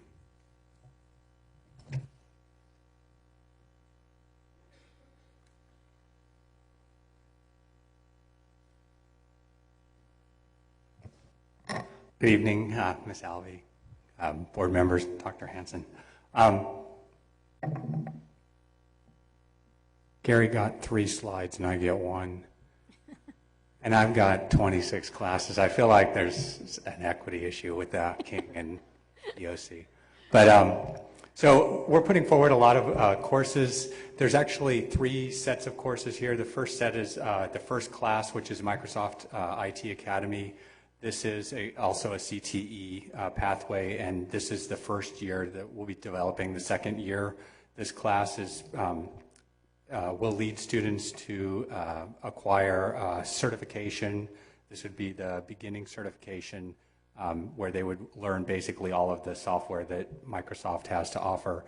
The following year, or possibly 2 years, they'd be looking at support for consumers. They'd be looking at data management. They'd be looking at infrastructure, the other certifications that actually get pretty high-paying positions right outside of high school and possibly working their way through college. This this course is provided by Microsoft and is part of our Microsoft contract. So we already have the course. We just need to teach it. The second course up here is a research methodology class. This class is in support of our Scholars Diploma program district-wide. We have a STEM research methods class, but we found that some of our students are wanting to do research at university that's not in one of the STEM fields. So if they're interested in studying and doing research in history or social sciences or something like that, we actually need a course that shows them methodologies and statistical analysis and and basically the history of doing research in other areas than STEM. And then the last set of courses, the last 24 courses, are what I would call at the university survey classes. So these are online classes. Primarily, they're one-semester classes. They're all in areas of employment that would be, I think, at least interesting to me. And I don't really have a whole lot more to say about it than that. But I realize that one of the issues about CTE is that we actually don't give students a lot of sort of variety and exploration. You know, we do a little training and talking about what the fields of, what the jobs are, but actually doing a semester and learning the vocabulary and learning the structure of the field of forensic science, for example, I think is much more likely to get a student interested, maybe than CSI, maybe not, but there you go. All right, I'm done. Questions? Okay, thank you, Mr. Hunt. I never mentioned that Dennis and I were Indian Princess dads together. I would love to take credit for what he's done here, and Assistant Superintendent Garcia. But I want to just commend you. I wish we'd had courses like this when I was a kid. I think about guys that didn't get involved. There wasn't anything that attracted them. You have sports marketing, you have fashion, you have the Holocaust. That's beautiful. So much that a young person's mind can begin to think about a career. And I thank you for your work on this, and really commend you and Antonio for what you've done. Thank you. Do we have teachers to teach every one of these courses? So this is, we're entering an interesting area, right? So at EOC and at Lincoln, where we're in a desperate need for electives, the board approves us to sort of teach in areas that we have some competency in. All of these classes will also be available at the high schools in their credit recovery programs. Those teachers are also credentialed. And then if I was a teacher if I had an arts credential, of course, I'd be able to teach the photography class. Also, we don't have a photography class in our district. So that's a direction that we're working. But there's a lot of fields actually that are sort of crossing into different areas. And as long as we're thinking outside into the personalized learning area, we're going to have to start thinking about how we deal with credentialing in topics that are not just math, social studies, science, and language arts. Is this a problem at the state level? Yeah. Yeah. Okay. Mrs. Lock-Dawson? What a breath of fresh air it is to see all these CTE classes and things that are there. This is really thinking outside the box. I mean, this is the stuff that we've been pushing for, and it marries the virtual school, which I think we're really moving towards that direction, and then to the personalized learning, and it brings all it together. The kids are not relegated to a classroom. They're not relegated to a traditional path, and they can pick and choose and become engaged. We don't have to worry about them being engaged, because they will when they have things that they want to do. So I got to hand it to you, Mr. Dietz. It's pretty cool. Thank you. And also, Mr. Reller, sorry. I didn't want to leave you out, so. Thank you. Thank you. Any other comments? Okay. Move. Go ahead.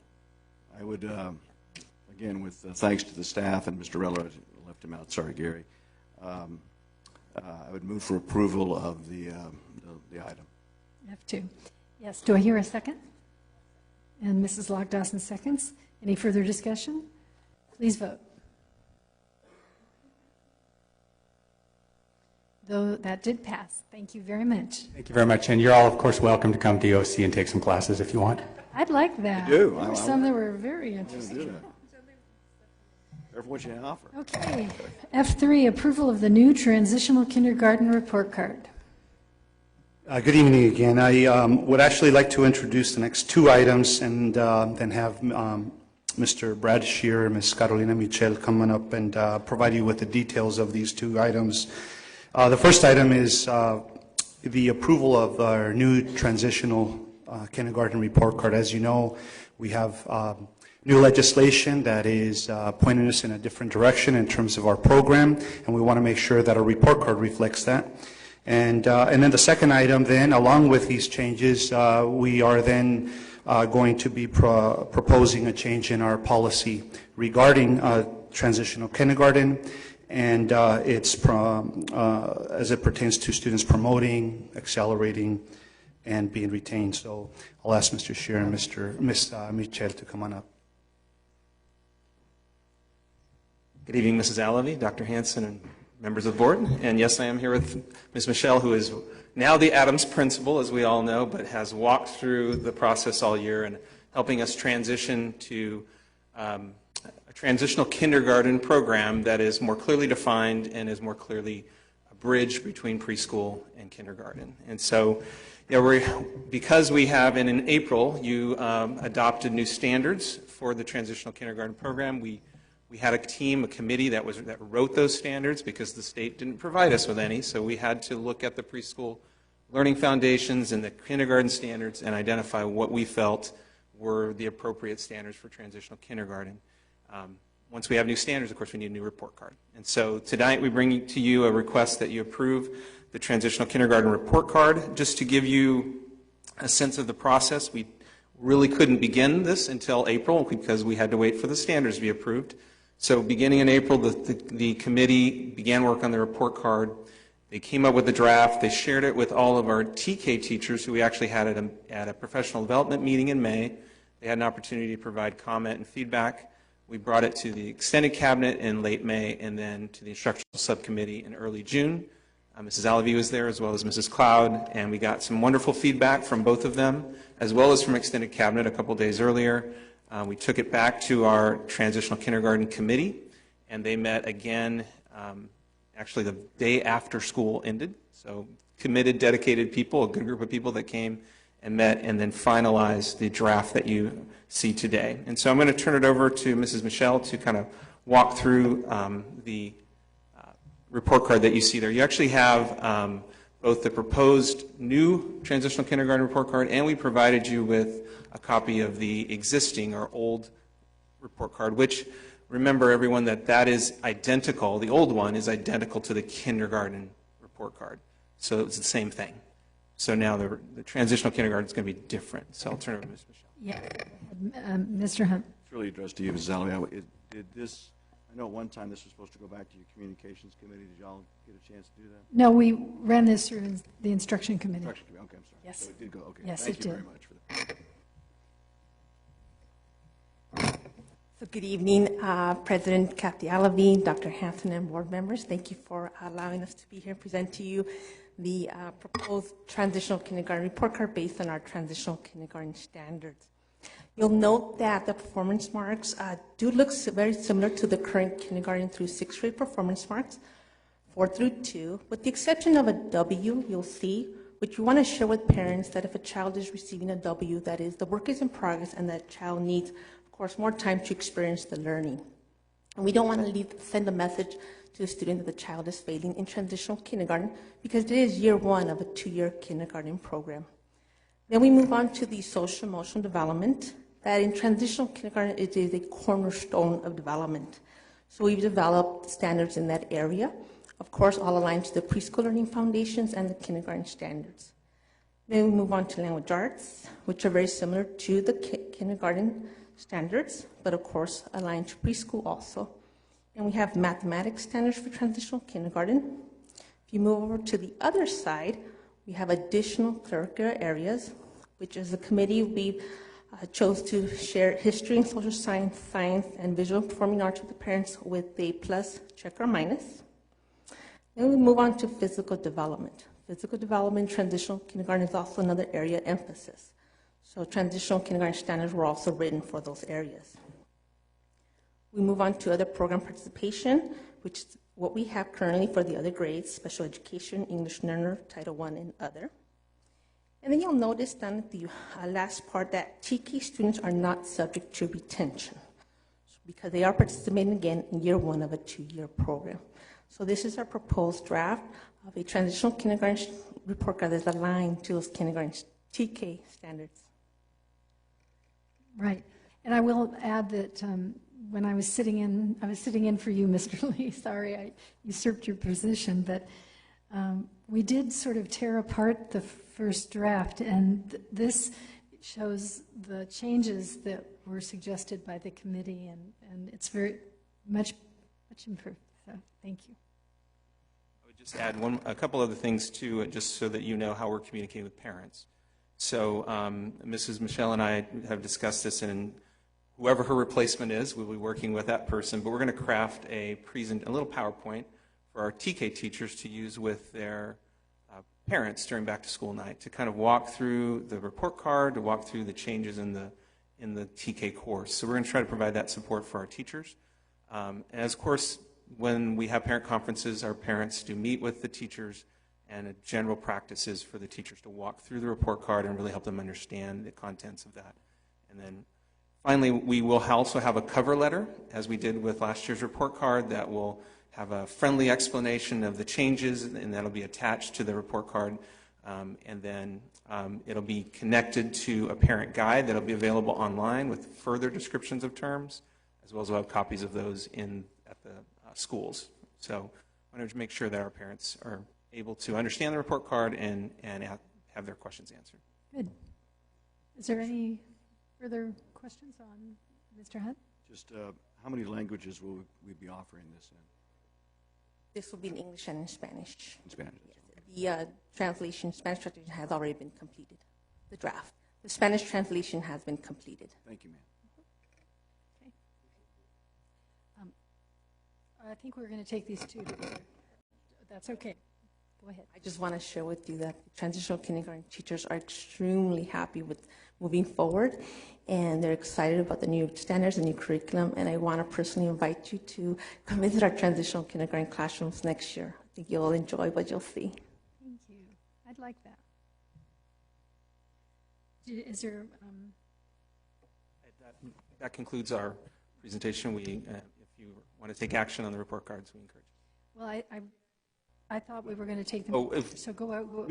If I can, I would recommend that you take action on this item. I wanted to introduce both because they're related as TK, but I would recommend you take action on this item. On the next item, it's actually a first reading, so you'll have an option to either take action tonight or to request a second reading. Thank you. I'll entertain a motion.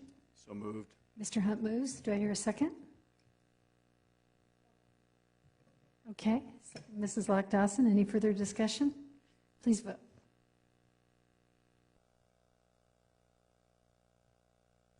Okay, that does pass. Okay, so then we'll move on to our next item, which is, and we'll wait for that slide to transition up there. So it's a first reading of proposed changes to two board policy sections. One is section 6170, having to do with transitional kindergarten. The other is section 5123 about students promotion, acceleration, retention section. And again, as Mr. Garcia mentioned, that it is a first reading. You're encouraged to, you can take action tonight, or if you want more time to think about it, or you propose any suggestions to us to come back in a second reading, you can do that. So I'm going to start with the policy 6170, and they may be in reverse order in your packet, so it may be the second one that's there. But this one has to do with transitional kindergarten. And so there are several changes that we'd like to propose in the policy. They all kind of summarized here on the slide, having to do with eliminating the references to the gradual phase-in of TK from 2012 to current, because that is over now. We'll just take that out. Clarifying the eligibility for TK again of being September 2nd to December 2nd. And then one last one that we state by 2020, that all TK teachers must possess both a teaching credential and additional authorization that permits them to instruct TK. This is the result of recent state legislation about a year ago. And so we wanted to make, there was an item in the former policy that was similar, and we decided to make the adjustment to reflect the legislative changes. If you want me to, or you want to take a look at the policy, you can see, I can walk you really briefly through the changes. If you go to 6170, item 1 has to do with the eligibility for kindergarten, and it is you have to be 5 by September 1st. And so the phase-in of that, which happened over 3 years previous, is over. So it just clears that language out. The second item talks about the clarity of you need to be 5 from September 2nd to December 2nd to qualify for transitional kindergarten. And then just some cleanup language having to do with just transitional kindergarten itself. We want to make sure it's really important that we communicate that it's a course, that it's a grade level in and of itself and not a program or something along those lines. And then last but not least is the very number 8, which has to do again with the teachers and their authorization that's needed there. So on the slide, I've kind of outlined it in more detail. It's more detail than it's in the policy, but just so you know, that all of our teachers do by 2020 need to possess both the teaching credential and one of the following. So they need to have 24 units in early education or early childhood, or they could have, as determined by the district, professional experience in a classroom setting with preschool-age children that's comparable to 24 units, or have a child development permit. So one of those 3 areas needs to be addressed. They need to have met those qualifications in order to teach TK. It actually begins this year, but we have till 2020 to make sure all of our teachers have that in place.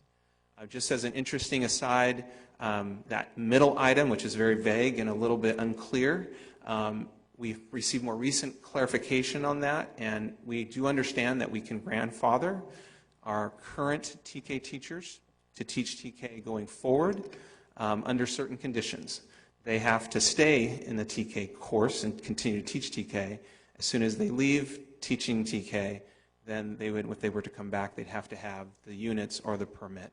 Or if, of course, they would go to another district, the other district's not going to accept their grandfathering. So we've communicated that to our teachers recently, and we've encouraged them to consider getting the units, and there's actually some money available from the state that can support that and give them a stipend to get those units. So we still encourage them to do that. It gives them more flexibility going forward, but we have that option in place. So that is 6170. And then the other policy recommendation for change is on 5123. And it's actually just one phrase that we are recommending we eliminate, and that's the phrase that begins with the exception of students participating in the district's transitional kindergarten program. We eliminate that phrase. What follows the phrase is the statement, the Board of Education expects students to progress through each grade in one school year. The reason for this is that we want to clarify that we do expect transitional kindergarten students to go to kindergarten and not to skip a grade and go on to first grade. Currently, our practice and our policy is that if a student meets certain criteria, if they get all 3s, for example, on their report card, they can accelerate past kindergarten and go to first grade. And that's why the report card is the same. The current TK report card in kinder, until you just voted, was the same. We're concerned about that acceleration partially for all the reasons we changed transitional kindergarten this year. It made it unclear. We're not teaching all of the standards in TK. We want to clarify that it is a course, it is a grade level, and so forth.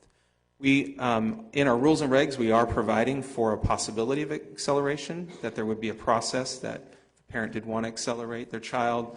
We work through a process of looking carefully at that child, holding some meetings, giving some assessments, and determining if they're actually ready for first grade. But just not as if you get the scores on a report card, you accelerate.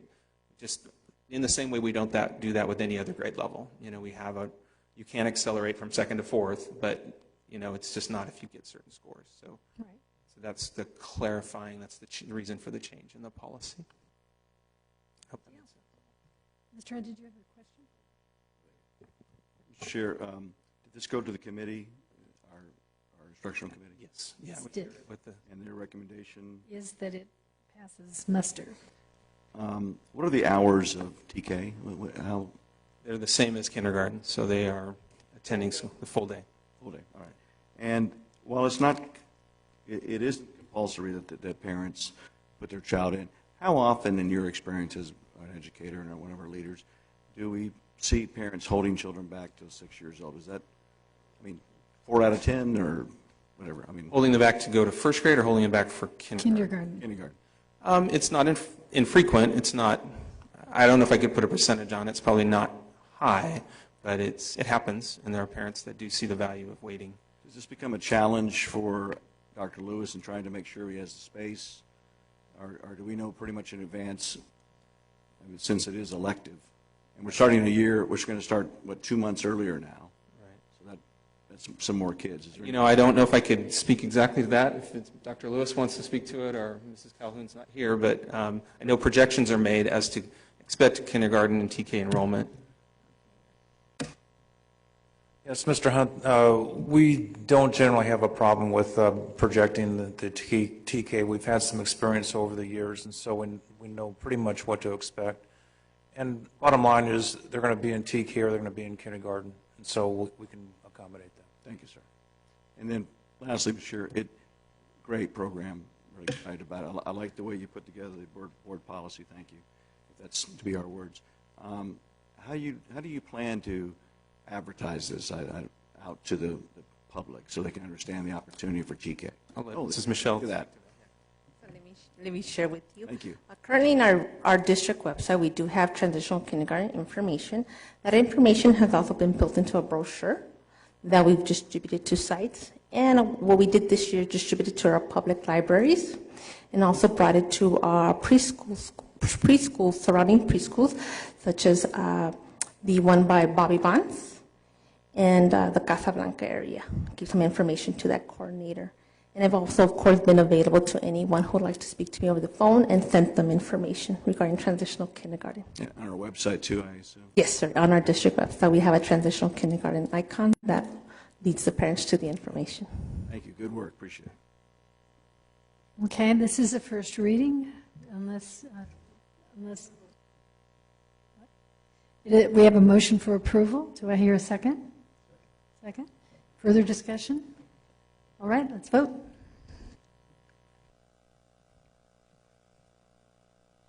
That does pass. Thank you. Item F5, this came from communications. Naming of the Pachapa Elementary School Library in honor of Ms. R.D. Baylor.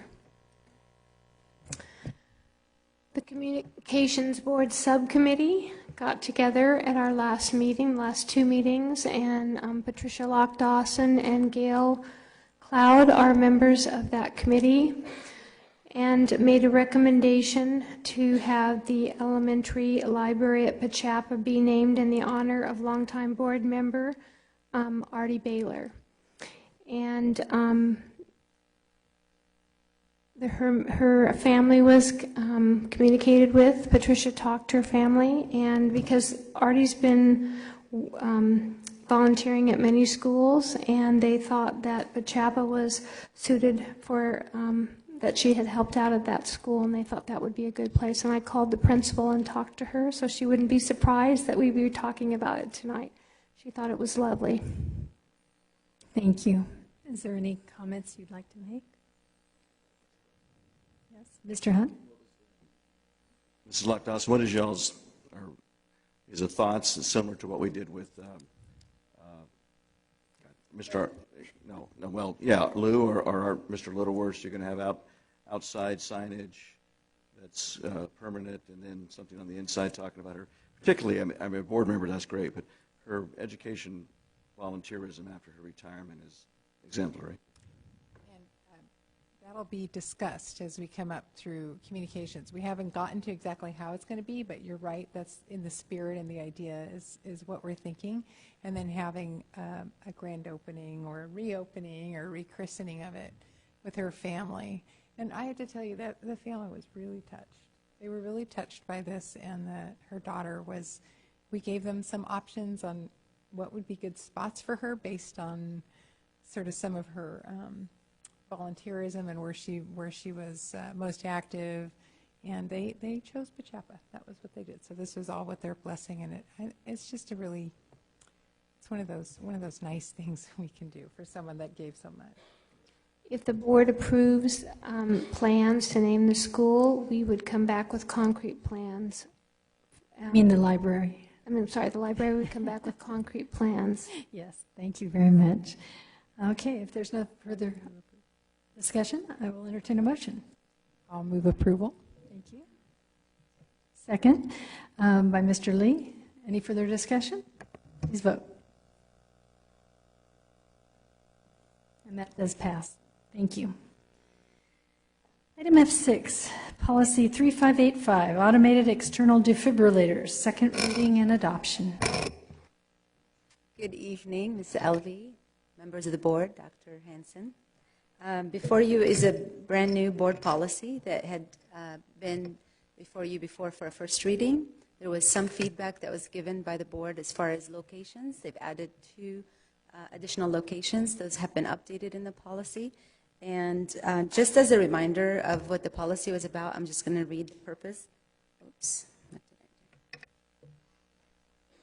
That this automated external defibrillators policy is to recognize that emergency may arise during the school day, after school hours, or during school activities that justify the use of automated external defibrillator.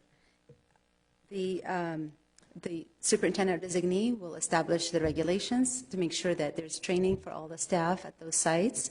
But at the same time, the board policy does not create a guarantee, implied or expressed, or any obligation to the use of such defibrillators, nor is it to intend to create an expectation that either the AED or trained employee will be present and or able to use the AED, even if the condition arises making use of the AED beneficial.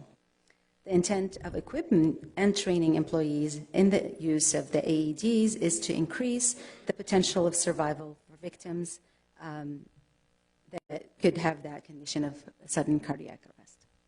So we'll open up for questions. And this is per a state law? Not a state law, but it is a recommended policy. A state recommended policy. Right. And I also just wanted to make sure that you know that the Director of Risk Management is available for any questions. Okay. Mr. Hunt.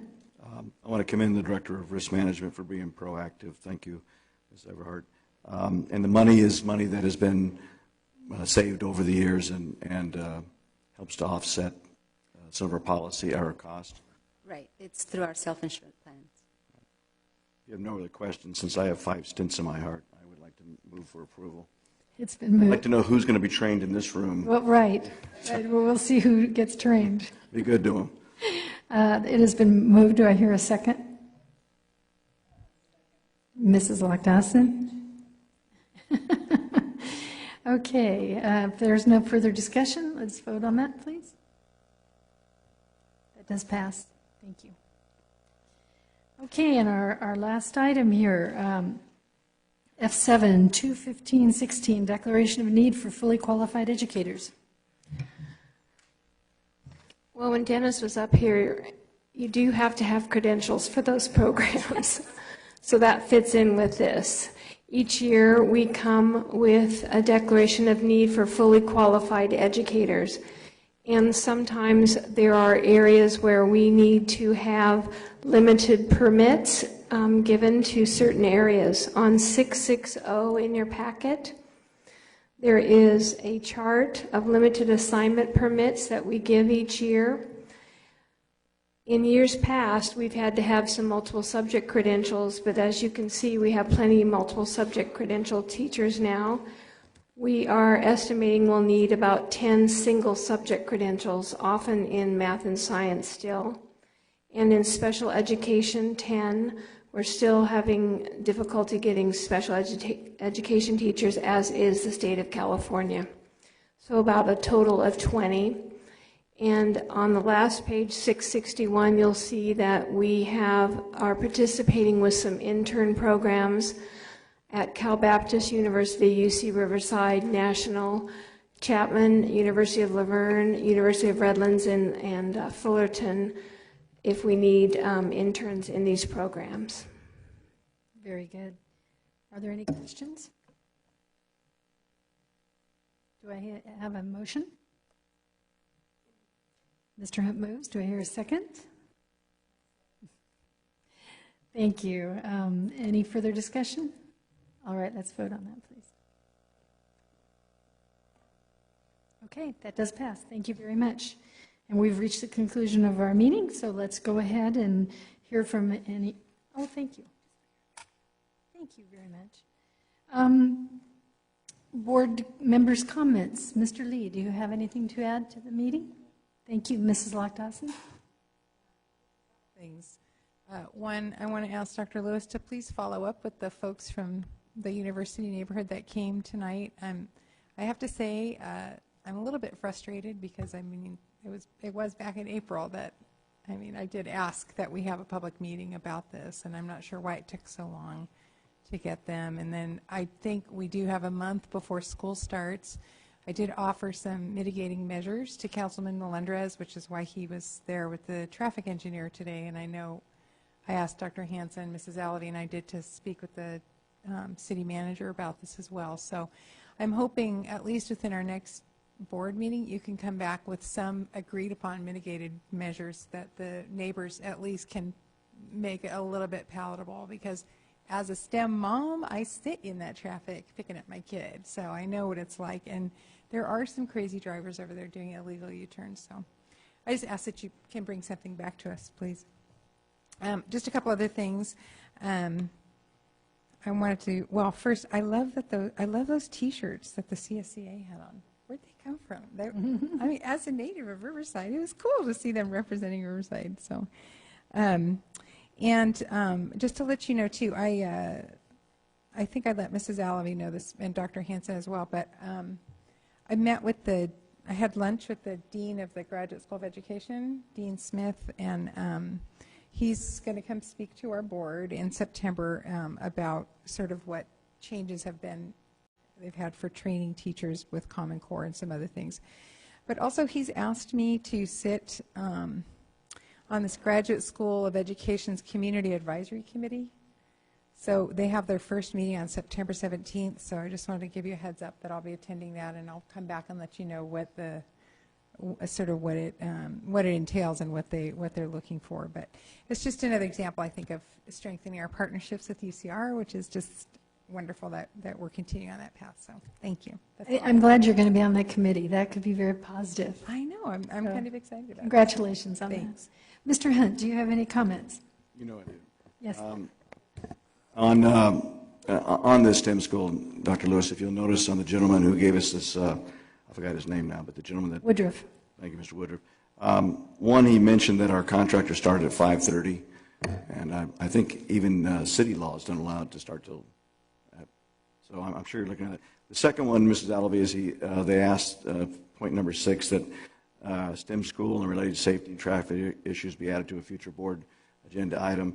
I would ask first that it go to operations, so we have more time to get into the nitty-gritty with everything and can work on some things there. I went to the PTA training function this weekend, very pleased with it. We have some very fine people and leaders over there. I went to the financial seminar, and I'll talk about that in a second.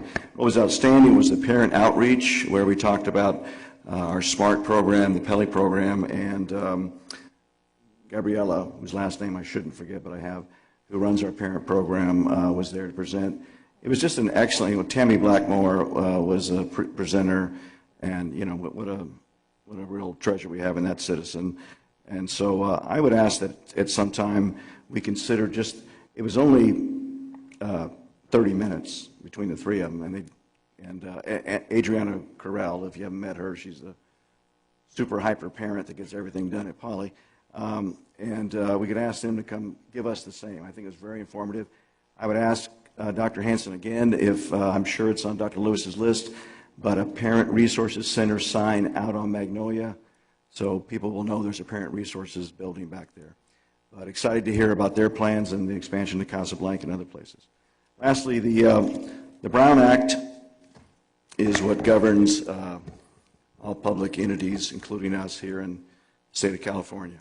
I am quite concerned that we have unintentionally, but we have violated the Brown Act, and the first correction always for violation of the Brown Act is simply to correct it. We were told that when North was going to China that it would be no cost, no fiscal impact to the district. We didn't find out, thank goodness for the integrity of former Principal Kinnear, who alerted us, but at a very late, alerted Dr. Hansen, but at a very late hour, that we were about to spend some $27,000.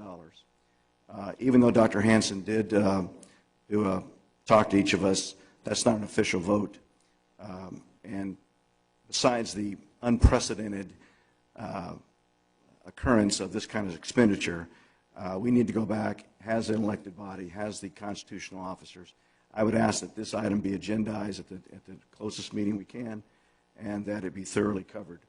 I'd like to also find out from Dr. Hansen, to have him investigate and report to the board how this could happen, how a fiscal impact report presented by our then interim superintendent would say 0, but at the same time, allegedly he promised North High School and the boosters that he would cover these items.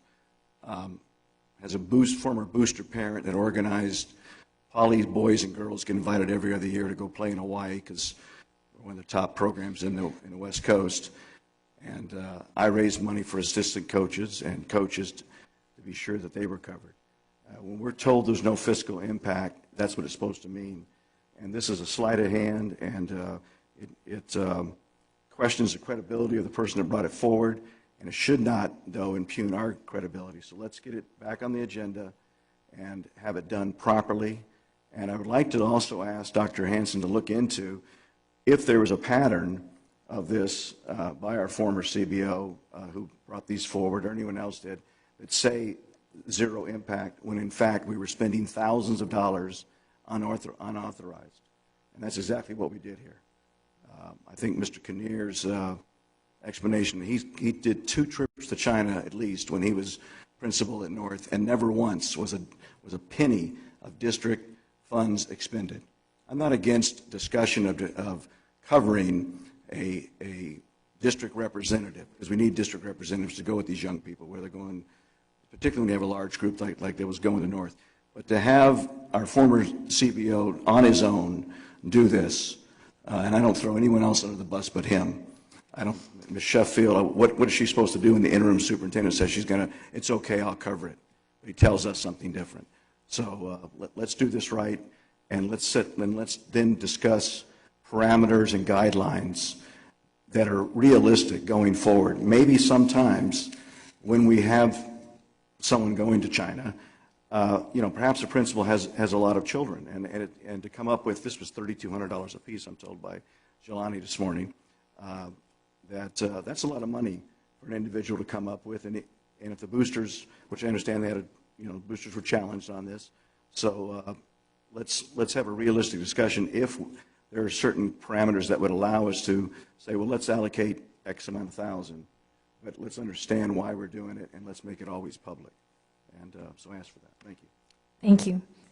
And I will just put my STEM addition on it.